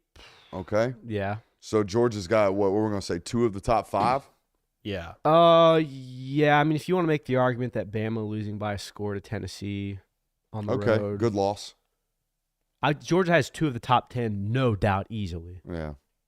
The problem's the 2, right? Mm-hmm. But it looks like they're going to make the college football playoff anyways if they win out. The second one, you didn't look all that good in. No. Like, and this is the other issue that I think that we haven't talked about enough as Georgia is that, yes, you're getting the short end of the stick because your schedule, because the fact that you had to go on the road and play 3 top 10 teams. You beat one of them in dramatic fashion. But the reality of it is you haven't looked like the Georgia of old or the Georgia that won 2 national titles in this season. You didn't look great against Kentucky, and everyone said, okay, that's your kind of stumble game. You didn't look great against Florida. That was a fourth quarter game.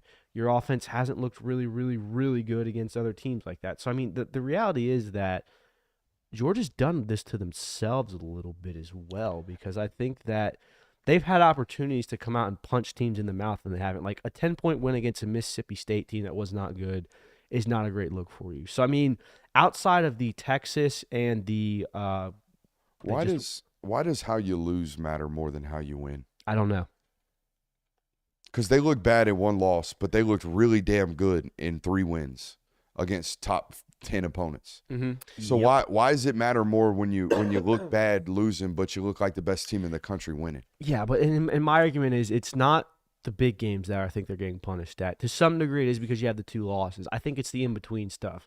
A 1-point win where you score 13 points against Kentucky is not a good win. Beating Mississippi State by only 10 points at home when that Mississippi State team was bad. Okay. You come out against Auburn, the offense looks fine. Like, there wasn't anything flashy about it. It wasn't a super dramatic win. But How about a 3-point win over a bad Michigan team at home? How about almost losing to Bowling Green at home? No, I agree. I agree other teams are getting the short end of the stick here. How about your only quality win being by 4 points on the road against Texas A&M Notre Dame? Again, I'm not saying that. This is us pushing back on what the committee is doing. Not Oh, you. yeah. This is talking about that. We're not. This doing is why to it's you. good that you're doing this, Right. So that we can poke holes in that. My entire thing of this is, and it's the accountability Georgia fan part, is like, I feel like you could have somewhat prevented this had you come in, you beat the shit out of Kentucky, had you handled business against Mississippi State, didn't let them kind of crawl back into that game. So for as much as we have the right to be mad about the committee, because yes, there is inconsistencies all up and down the board, especially when you're pointing to like Bowling Green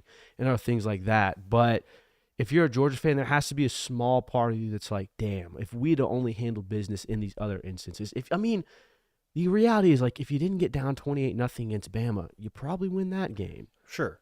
The Ole Miss is the only team that has outright beat you this season. So, But my feeling would be if you had beaten Mississippi State by 28 points, the committee's not taking that into consideration. No. It's, you did what you're supposed to. Like, Correct. you beat a bad team. That doesn't have any weight in where we're going to place you. no, it does. And that's the unfortunate thing about it is you can beat the bad team by however many points you're supposed to beat the bad team by, and it's, well, you were supposed to do that. Good job. You don't get anything. You want a cookie? Yeah.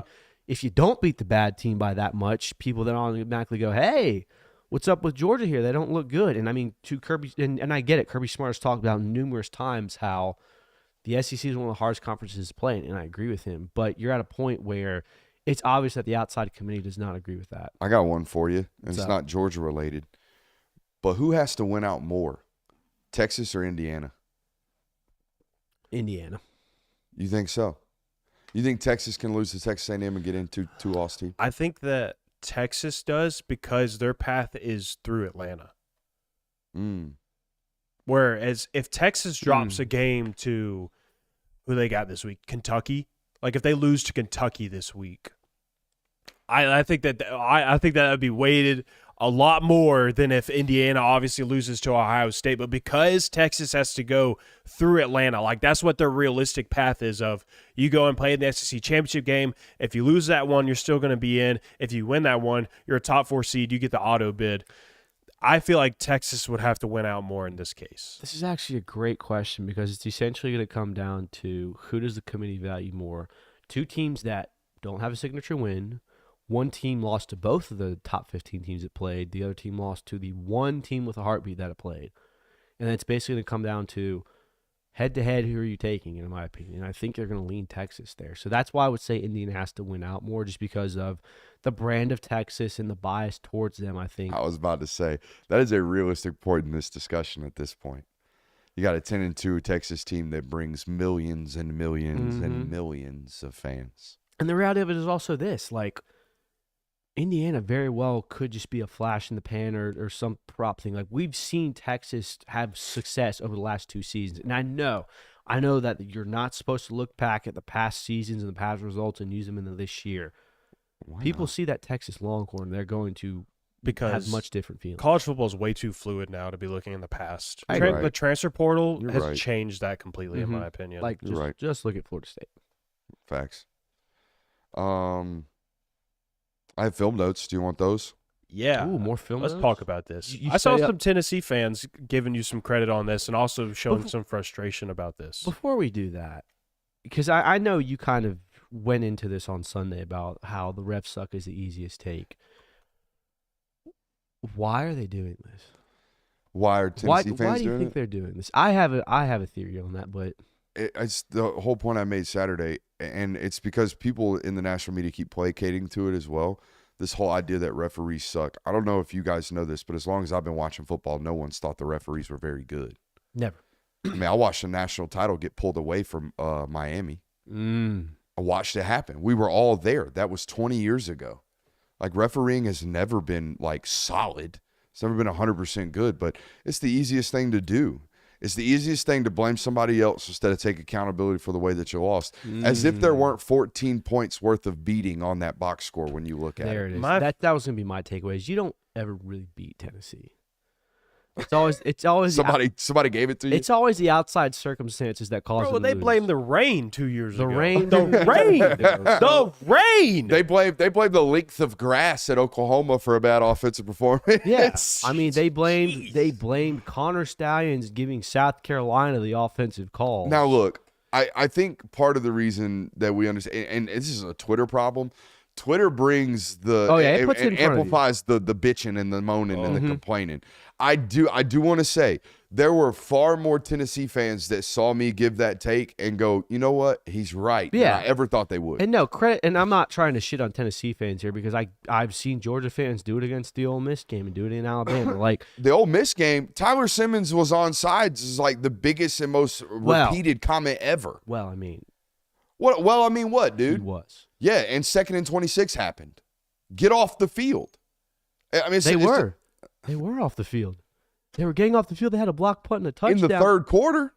Dude, touchdown difference in overtime. The part that frustrates me the I hate most when about people it do is not complaining about the refs, but how they go about trying to prove their point of how the refs are bad. Yeah. Thinking that we watch football in screenshots and in slow motion of, if you slow down every single passing play and you wait and see who makes first contact, yeah, a lot of things are going to look like DPI. And if you take a screenshot of a millisecond of an offensive lineman and a defensive lineman going at one another, yeah, there's going to be a screenshot at some point that you can draw from that looks like holding. But if you go back and watch every single one of those clips, it looks like normal football.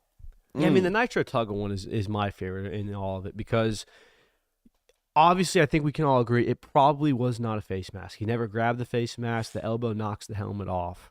When you watch a tackle in real time and you're on the field and someone makes a tackle near the upper body and a player's helmet falls off, what else are you going to call? I've seen an angle where he clearly grabs a face mask. Oh, from the angle that I was taking a photo of, it looked like he grabbed the face mask. Yes. Also, on the play that they're complaining about, Arian Smith threw a punch. That was clearly a face mask.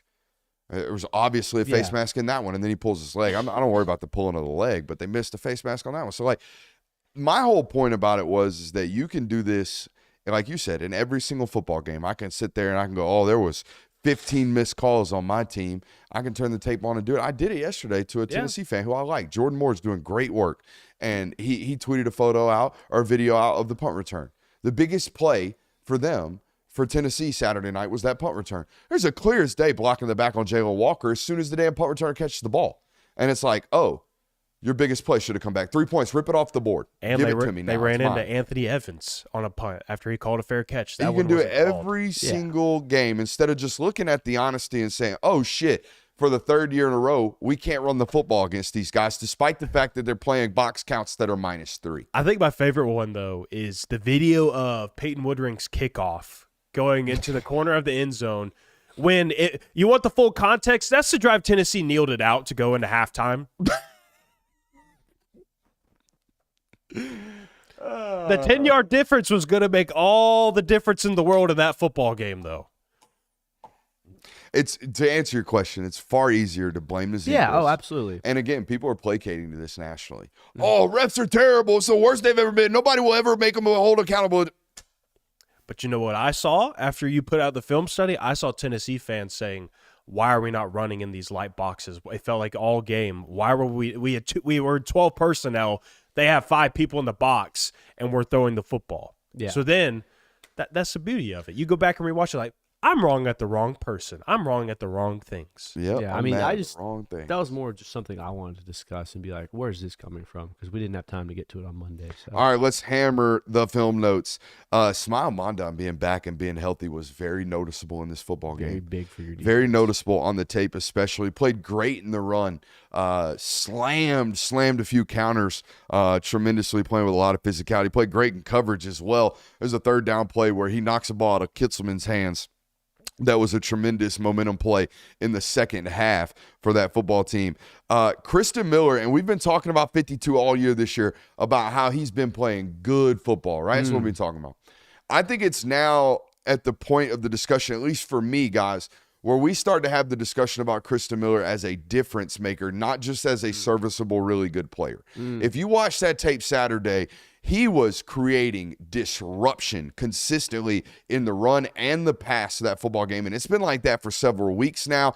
52's not just playing good football, he's playing difference maker football, very confident and very violent right now. CJ Allen, Rayla Wilson, and Jalen Walker had their best football games, maybe up there with Texas in terms of traditional inside linebacker play. Jalen Walker's obviously had better football games this year from a statistical production standpoint.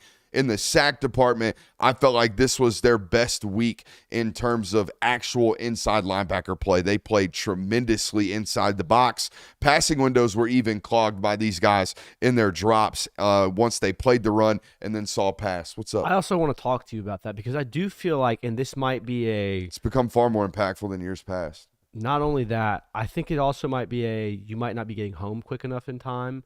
But I feel like zone windows over the middle are not instinctually being covered as much. They're dropping to zones, but you have to kind of feel when the person's coming over behind you to step another way. There are a couple examples of the game, and I can't point them out specifically right now. Where I got it one for you. It was a squirrel white dig over the middle of the field. Yes. Nico kind of misses it high and right, but it's still wide ass open. yes, Yeah. where if you're dropping in a hook zone, you have to at some point feel the guys coming behind you and step into that lane. I don't think our linebackers are doing that enough, and I think that's why you're getting kind of smoked over the middle of the field in a lot of reasons. I think that's kind of what happened against Ole Miss too. Correct me if I'm wrong. So the Ole Miss one I thought was a little bit more due to the fact that they were far more concerned about spying the quarterback and having a mush rusher at the near or near the line of scrimmage, and then you see the running back kind of leak behind that first level of defense. This past week, and I'm with you to an extent on the linebackers at Georgia not making impactful plays in their hook curl zones is what you're talking about. Do we have Epic Pin up? Yeah.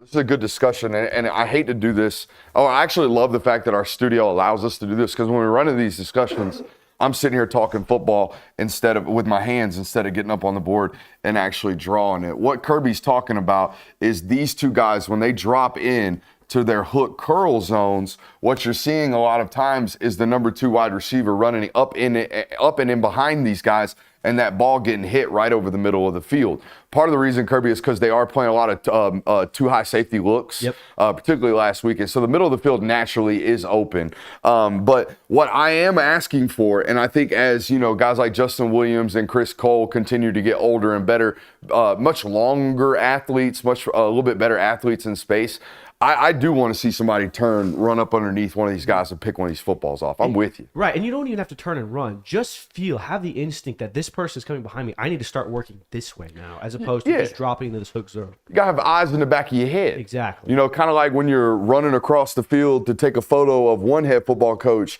and another head football coach is running up behind you. You got to know, hey, a little spatial awareness that never hurt nobody. I'm with you. I'm with you. A little spatial awareness never hurt nobody. So, yeah, I think you're right in this sense. However, there is one linebacker who has, in my opinion, off film, done a tremendous job this year in the hook curls. Do you know who it is? Chris Cole? No. He's done great in man-to-man coverage against tight ends. Who's the linebacker that's made plays up underneath and hook curls this year? I mean, my gut would tell me C.J. Allen. It is C.J. Allen. C.J. Allen has done a very good job of making balls elevate because he's okay, here's the run. All right, now get back. I'm going to play the pass. And not only that, he's got good vertical ability. He's created some of these elevated throws over the middle of the field. But I'm with you. There needs to be, and it's something that I've kind of asked for and searched for out of the Georgia defense for years now. Hey, I'm waiting. I'm waiting for one of these linebackers to make a play. What's a better way to alleviate that? Is it your linebackers have to have eyes in the back of their head, better instincts and turn, or is it just your rush has to get home sooner so that there's not as much time for these windows to open up? Yeah, anytime you're hitting a dig from the number 2 wide receiver over the ball, you had at least 2.5 seconds to do that. Exactly. You had at least 3 seconds to do that. That is a timing thing. Normally, like especially in Georgia's system and in most systems, that second window dig that's coming back over there is the third read, right? We're reading the left side. Like if it's working back right to left, like we just showed on the board, normally I'm working some type of man beater on the left side and then coming back to that afterwards. So yeah, you're right. You got to get home with some pressure, but ultimately you got to figure out a way to close the middle of the field. Occasionally. In years past, you would see Georgia rock and roll the safeties. They'd close the middle of the field and take that short side safety and bump them in and take away the middle of the field. But, yeah, I think it's I think it's not that big of an issue. No, it's in my not. It's nitpicking. Yeah, but we're like, hey, how much better can you get? Right. That kind of deal. Run defense was insane, to be frank. Such violence, tackle to tackle. Felt like UT lived in 2nd and 8. Yeah. Lived in 2nd and 8 in this Absolutely. football game. And that's exactly what that looks like. When you're constantly in 2nd and 8, 2nd and 9, 2nd and 10, you are getting stuffed in the line of scrimmage department. They couldn't protect on 3rd down. It was so weird. And it's something that I've seen pop up on Tennessee tape consistently is that their pace gets them in trouble. And it shouldn't happen, especially with like a veteran offensive line unit or at least a veteran center. Us playing fast shouldn't have us missing Mike IDs. I can't count on one hand how many times Mike linebackers just blew through the middle of this offensive line in pass protection situations. Like, Georgia didn't blitz hardly at all Saturday night. It was 4-man rushes almost all night long. They'd rush the 3 downs. They'd drop the short side outside linebacker, which most of the time was Chaz Chambliss, and then they'd plug one of the inside linebackers to be the 4th rusher. Tennessee missed that 4th rusher plugging from depth almost all night long. I can't tell you how many times C.J. Allen, Smile Mondon, or Raylan Wilson was running straight down the middle of their offensive line and Nico having to spin out and make plays with his legs. Yeah. They sacked him 5 times. I think he avoided another 5. No, Nico, and the surprising takeaway, I guess this is where I go against the grain. I thought Nico looked really, really good in this game. You didn't go against the grain. I don't think anybody's got the doubts about Nico leaving that football game. Yeah, I mean, he played the- tremendously. There's a lot of considering the circumstance. There's a lot of fans that are doing the $8 million for this, but I mean, Nico looked as comfortable as you could be in that pocket. He made the right decisions. He never really put the ball at risk. And we talked about it. I was like, he's got to have one of these at some point. Tennessee's going to get a turnover, and it just It's never all came. I can think about. I told everybody all the time, I was like, it's a matter of time. Just get ready. Like, they're going to end up running a pick back to us. Just wait, because it's going to happen. Never really happened. No, didn't happen. He didn't throw an interception. There were a couple of opportunities where it felt like Georgia could have picked KJ it up. had KJ one. had an opportunity, and I think there was another one where it looked like maybe Georgia was going to be able to pick that one off.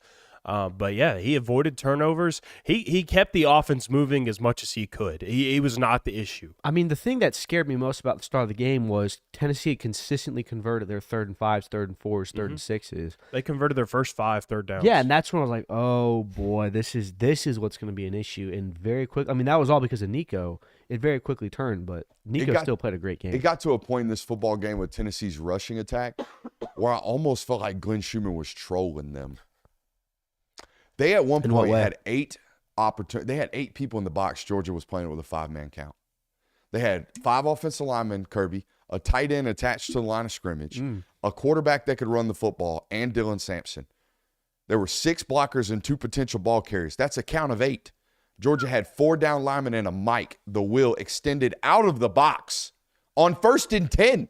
Good Lord. Yep. It was just like, hey, man, we all fit to laugh at you right now. Like, we're all going to play 5 in the box, and we're going to be like, hey, I know you're leading the SEC in rushing, and I know you got 3 extra bodies in that box, but you ain't going to do shit up against And this that's I defensive guess line that's something today. that would frustrate and both concern me as a Tennessee fan of we walked into that stadium with the best running attack and best running back in the conference, and that team basically laughed at us and was like, go ahead, hand him the rock. In fact, we'll make it a little bit easier on you. We're not scared of it one bit.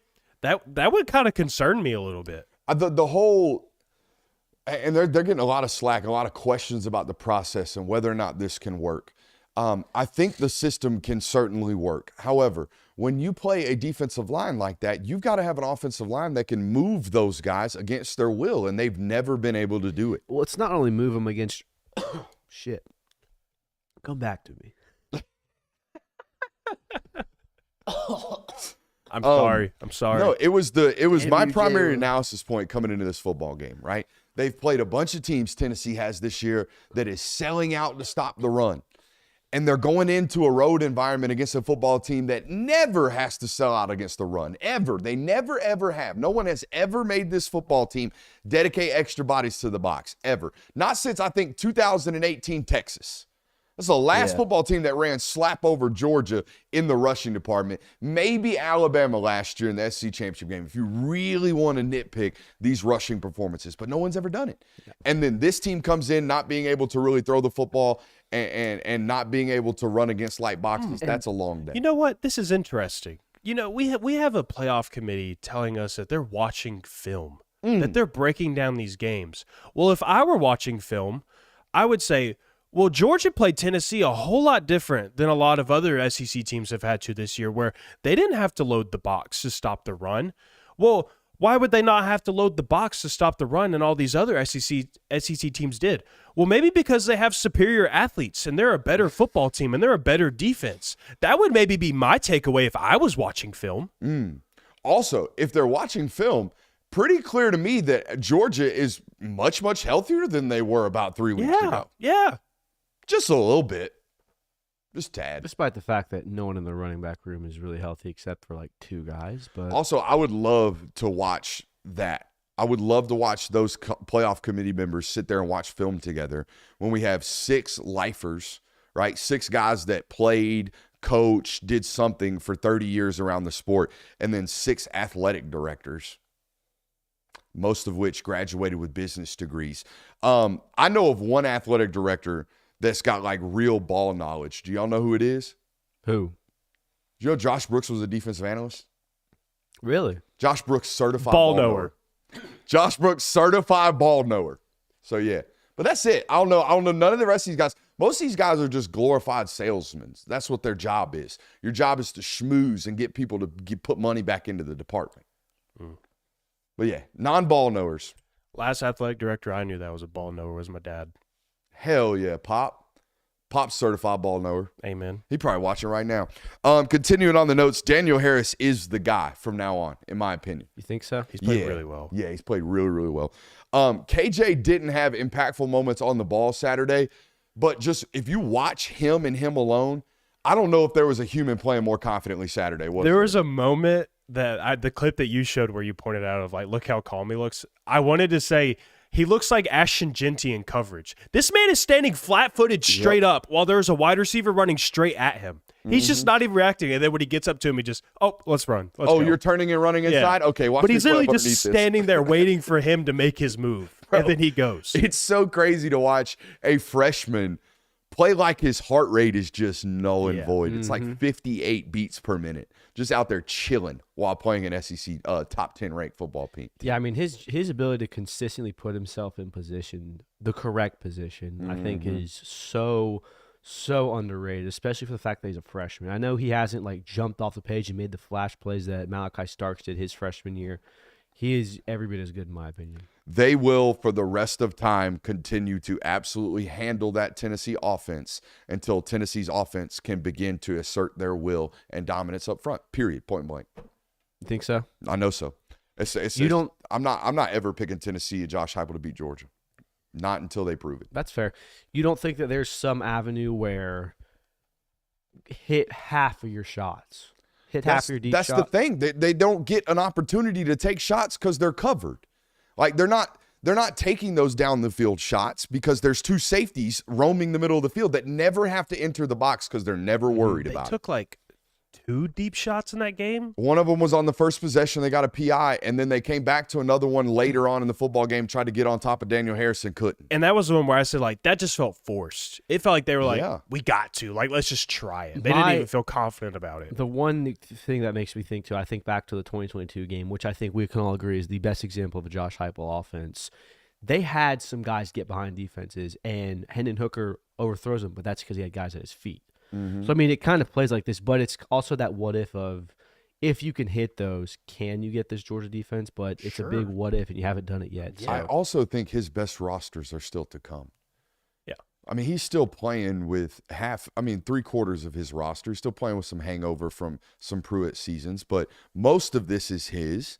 He's getting better players on the way. What are you Googling or giggling about? The Northern Illinois Huskies right now are down 17 to the Miami of Ohio Redhawks currently. So that's just a fun update for you. Is Georgia's offense peaking right now? I think we shall go to the board because I have actual graphics for you right here that I'm going to draw. He's making graphs now? Yep. Big graphs. Big graph guy. All right, so everyone knows how a peak looks, right? Everyone knows how a peak looks. That's a peak, right, Kirby? That's what we're asking. Are they peaking? Are they up right here?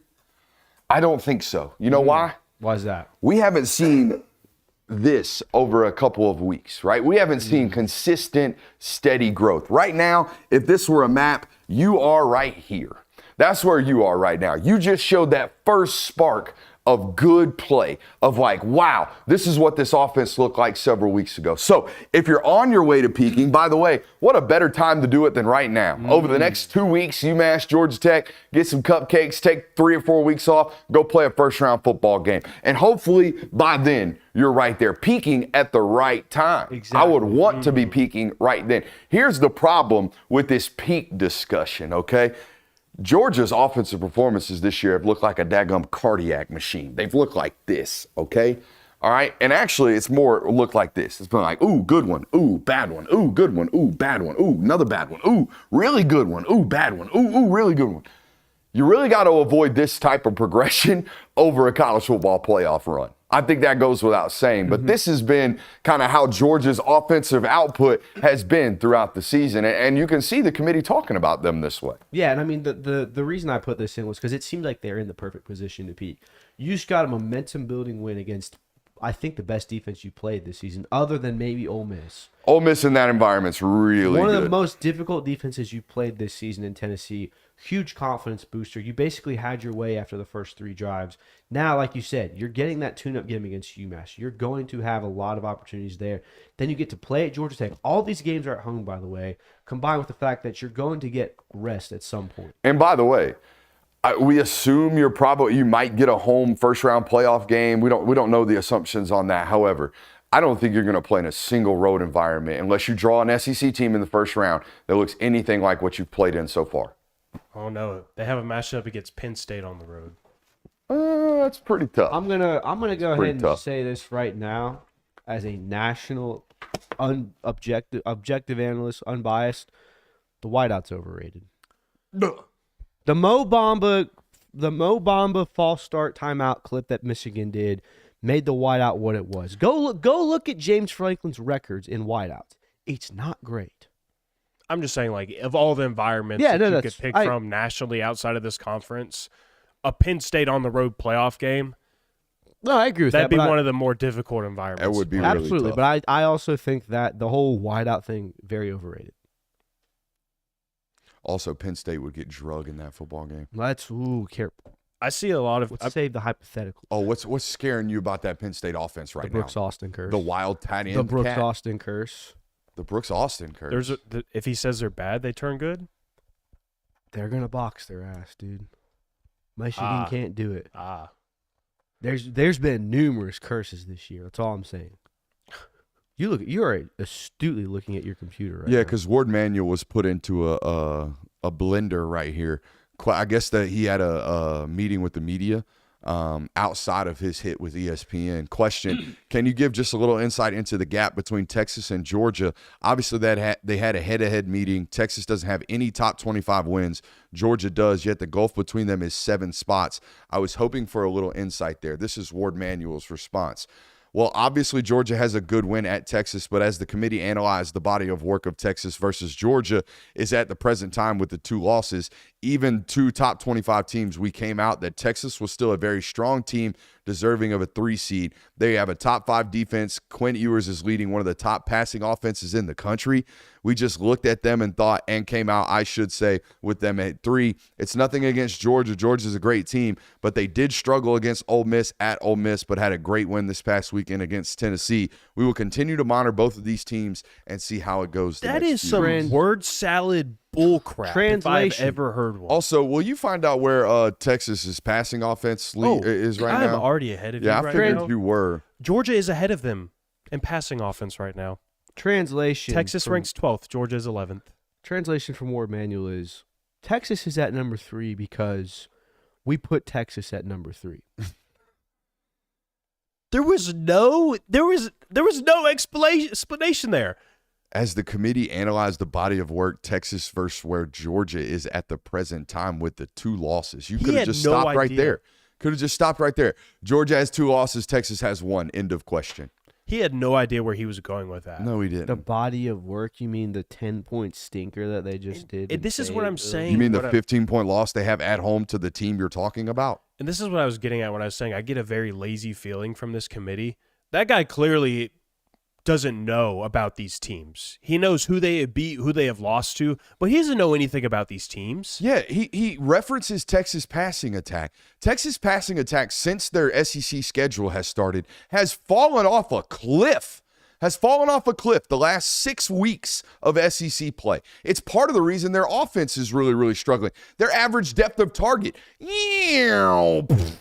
crashing right now. Their whole fan base is asking for them to bench the quarterback you just referenced. It's weird. Doesn't matter, though. It'll all sort itself out. Bullshit. I hope it does. Bullshit. Georgia's finally got a tune-up game this weekend, boys. I do want to ask about this because it got talked a lot about, and I don't think we talked about it a lot yesterday. And I've seen a lot of people talking about it in the chat yesterday and today of what was your thoughts on Nitro Tuggle's performance? Like, this was his Georgia debut, really. Thought he created a lot of separation. Thought there was also an obvious disconnect with him and Carson on that one deep shot. The best way I can sum it up is throughout the entire game, I said, oh, that's a freshman.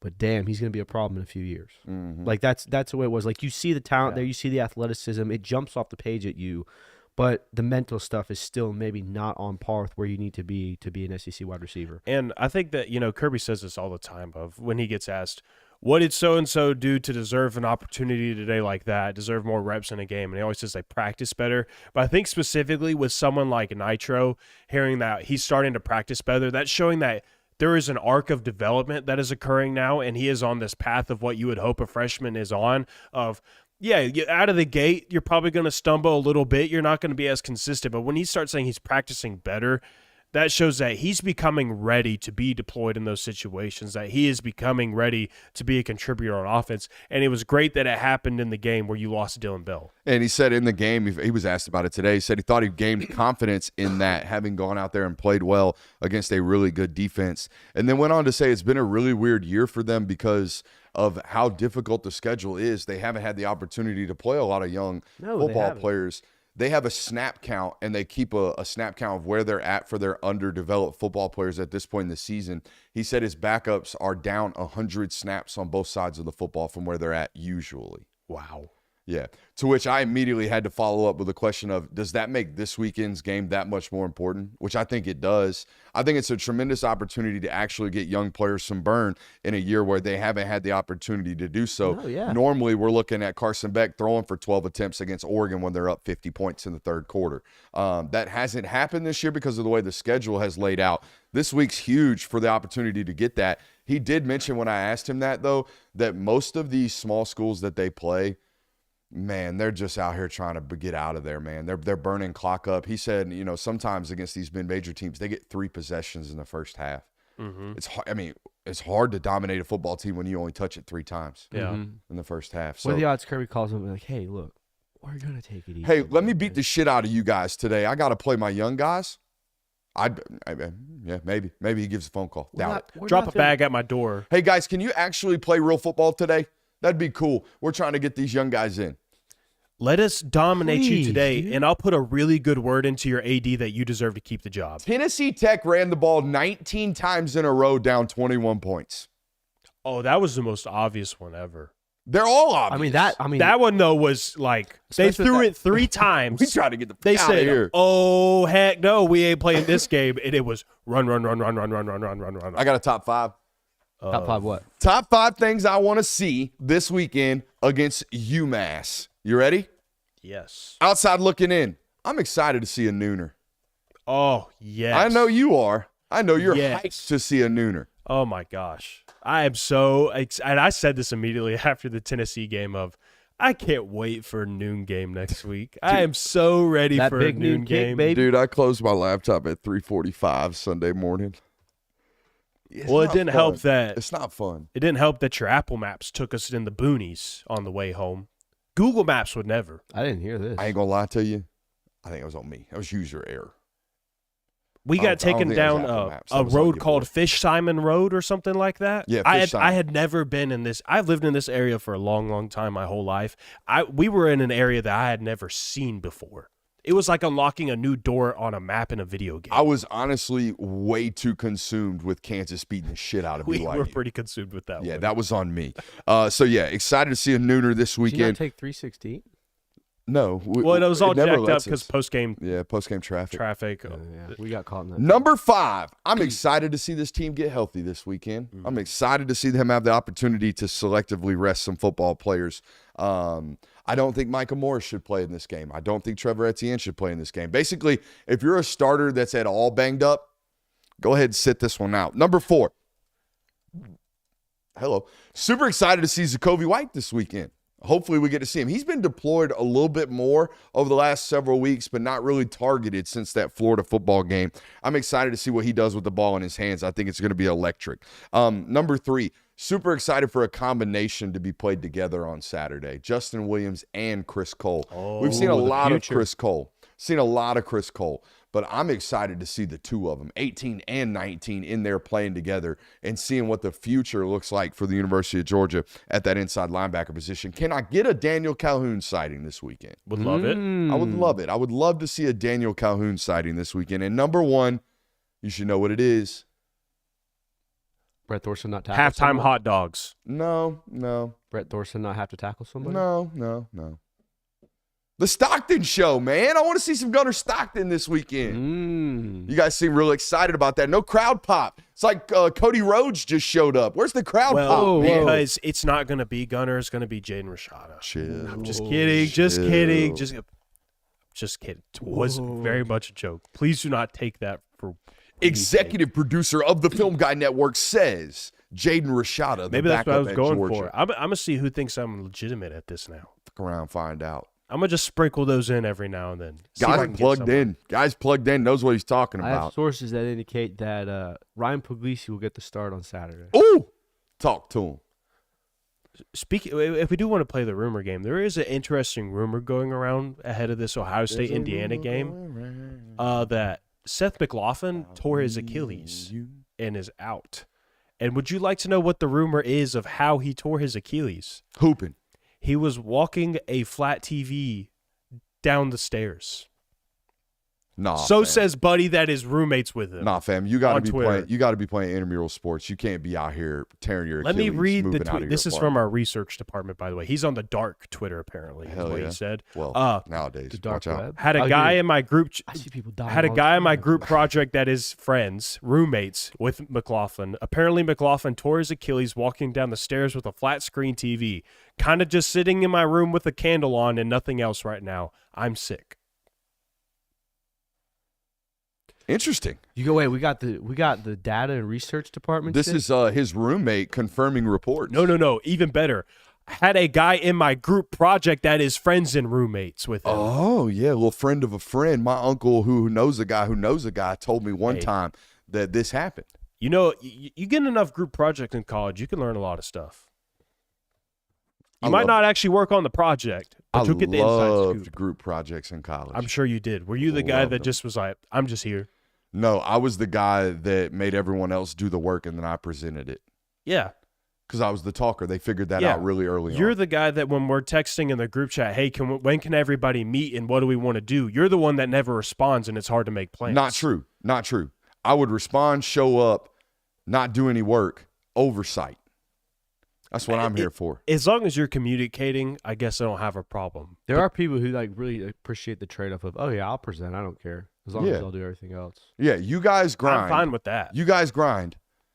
I'll do the show work. Just I'll be your show pony, boys Yeah. and girls. I would have been okay with that. I would have hated you as a group project member. The ones I don't like are the ones that don't say anything, and then it's a day before it's used like, what are we supposed to be doing right now? Yeah, straight dead weight guy. Yeah. Yeah, nah, never a dead weight guy, but I'm a me guy for sure. Ain't no doubt. Can't All be right, that weight guy. Can't hate on that. What are you guys excited to see this weekend? So I think we all agree starters being sat early is a great sign because, one, the less time they're on the field, less chance is of they getting injured. And like you said, seeing Chris Cole, seeing Daniel Calhoun, getting a look at Gunnar Stockton, all these guys that we felt like we would have seen at some point this year, haven't really been able to see them other than late into the Tennessee Tech game. I'm kind of excited to see those young guys get some run. I would like to see Carson Beck continue to look automatic. I would just because you want to say, okay, Tennessee wasn't this one-off game. This is where we're going to see Carson Beck's trajectory improve throughout the season here. Third, I'd like to see receivers catch balls.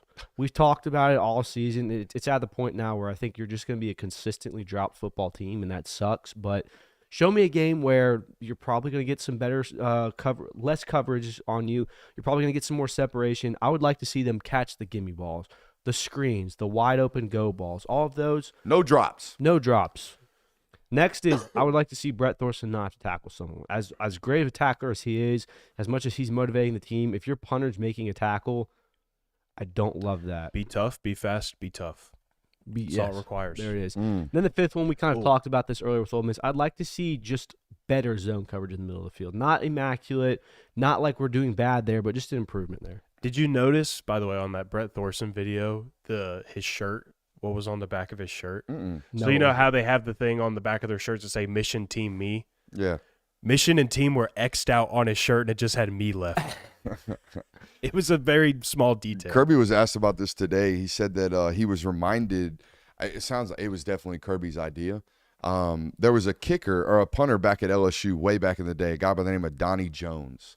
Apparently Donnie Jones every Thursday would give like almost like a spoof hype up, like this other team we're about to play is shit and here's why type of speech. And he said it would just break the tension of everybody. He said it provided levity to the room, right? It provided humor and everybody would laugh. And he said Brett kind of reminds him of that guy, that every time Brett gets up in front of the room, that people start to chuckle, people start to laugh. It brings levity to the situation. So that's exactly what he did. He deployed, that's a word of mine this year. Y'all been spamming the word deployed. Yeah, that's on me. He used, Brett Thorson in this same Donnie Jones role, excuse me. I'm glad he deployed Brett Thorson. What's another word for me? Used, enacted. Enacted. That's my next one. Every time I think of deployed, I'm going to enacted. Not redacted or indicted. I've been indicted, Jane. Indicted. Is it weird to say that Brett Thorson might be my favorite? I've been indicted. What? Is it weird to say that Brett Thorson might be my favorite Georgia player on this roster this year? Indicted, Jane. No. I mean, it's not weird at all. Brett Thorson, but I will say this. If you're Brett Thorson's agent, you got a problem. You got a major problem. What's that? He's on a podcast. Pretty big podcast. And it's the Mullet and Mullet podcast, I think is what it's called, right? Mullet on the mics. Mullets on the mic. Yeah. But it infers that there are indeed two mullets. Yes, plural. If you look at that logo, though, it only favors one mullet.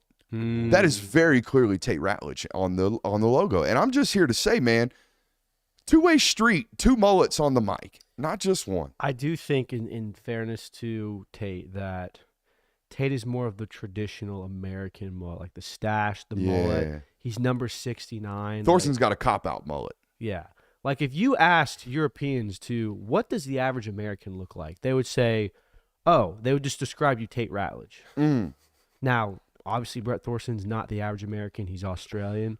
Love him for a different reason. But when I think of a mullet, I'm more apropos to think of a guy like Tate Ratledge than I would be Brett Thorson. Also, shout out to Brett Thorson giving the feet for free.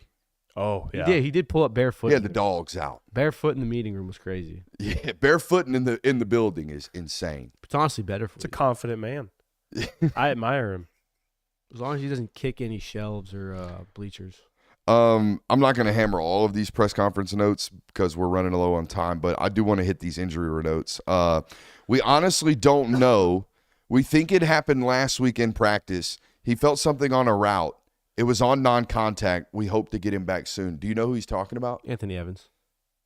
I like this game. No. Really? Do you know who he's talking about? A route. He was in a non-contact jersey last week and re-injured an injury that occurred several weeks ago. Michael Jackson. He's talking about Trevor Etienne. Oh, that was damn. How about this one? Running and cutting, hitting good speeds, not practicing yet. Roderick Robinson. No. Close. Branson Robinson. Branson Robinson. Yeah, Did not talk about Roderick. Is he just redshirt at this point? I would. Yeah. I would be redshirting. As I would. I think Jordan Hall played this past weekend.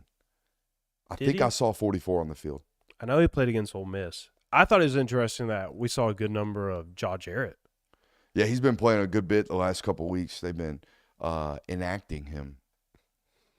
Oh, they've been deploying him. Yeah. Guys. They've Chat been wants putting a- him on the field. Chat wants a limp update, by the way. I didn't limp today. Didn't notice it today.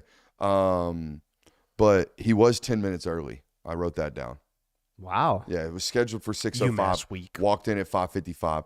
They don't give a shit about UMass. That's what they're telling you. UMass, they don't care about you. They cut practice 10 Bring the minutes early. screen shaker, baby. Bring the screen shaker. All you UMassonites, come on down. You massholes.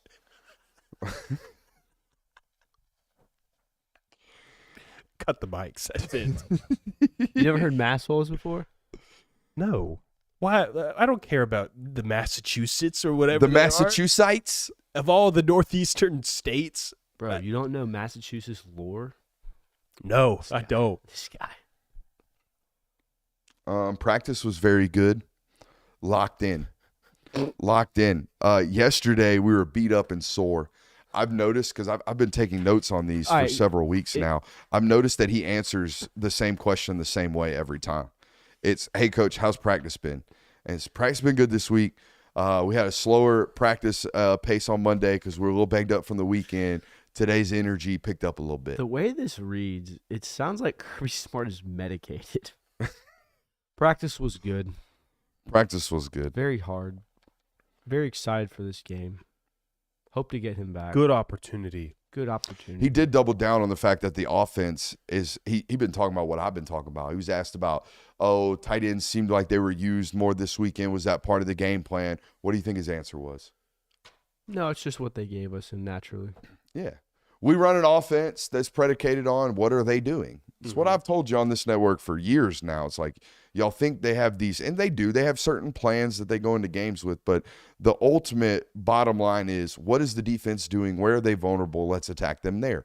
You don't just run a gimmicky offense that's gimmicky and you do what you do. That's what spread teams do. That's what pace teams do. That's what other teams do. You are a pro-style football team. You take advantage of what's there. College football rankings said he doesn't think that they value the Big Ten over the SEC. I think they value wins and losses. Boy, was he right on that one. Check. Boy, was he right on that one. It's been a while since I've kind of given you guys anything other than, fun and laughter and football talk. I did turn 30 years old today, and I wanted to hit you guys with some things that I've learned through my 30 years. What's up? You need to check the Super Chub. Oh, wow. That's a lot of money from Travis Kane. Happy birthday. Appreciate y'all grinding on your B-Day. Keep up the good work. Happy to support great content. Thank you very much, Travis. Tremendous endorsement of our program right there. Some things I've learned, and most of these are on the board. You're only as good as the thoughts that you allow yourself to have and the people that you surround yourself with. Your mental state, how you think about things in life, what you allow to creep into your mind is really, really important. If it's flooded with negative thoughts, you're going to get negative results. Fill your mind with great positive thoughts all the time and find out a way to do it. Figure out a way to do it. But the best way to do it is to surround yourself with great people, okay? That's your outcomes in life. What you think about, how you think about what you're going to be, and the people you surround yourself with, those are extremely important. This one's been laid on my heart lately because of the growth that we've had on this network, and it feels like it's now, right? People watch the last 18 months of this network, and they're like, man, you guys are really having a come up. That's what you've seen. You've seen that latest peak in the graph. But the work in this life is linear. The results are not. You have to constantly build and work every single day, not knowing when the results are going to come. And in the most simplistic way you can think about this is like even in your general health. If you do good things every single day, it might take several months to see results from it. But it doesn't mean the work can be sporadic. The work has to be linear. And the last one, man, luck is provided to the people who work to put themselves in the, quote, right spot consistently. If you're out here every single day working to put yourself in those opportunities, you're going to be looked upon as one of these lucky ones in life, man. But in reality, I don't believe in luck. I believe in working every single day to put yourself in the opportunity to become lucky and then capitalizing on those opportunities. And that's why I buy lottery tickets every single day. Appreciate you guys for being here. Make sure you hit that thumbs up button on your way out. I love you. We'll see you tomorrow. Let me get a $20 scratch and $5 on the diesel. Let me get 5 on black. Come on.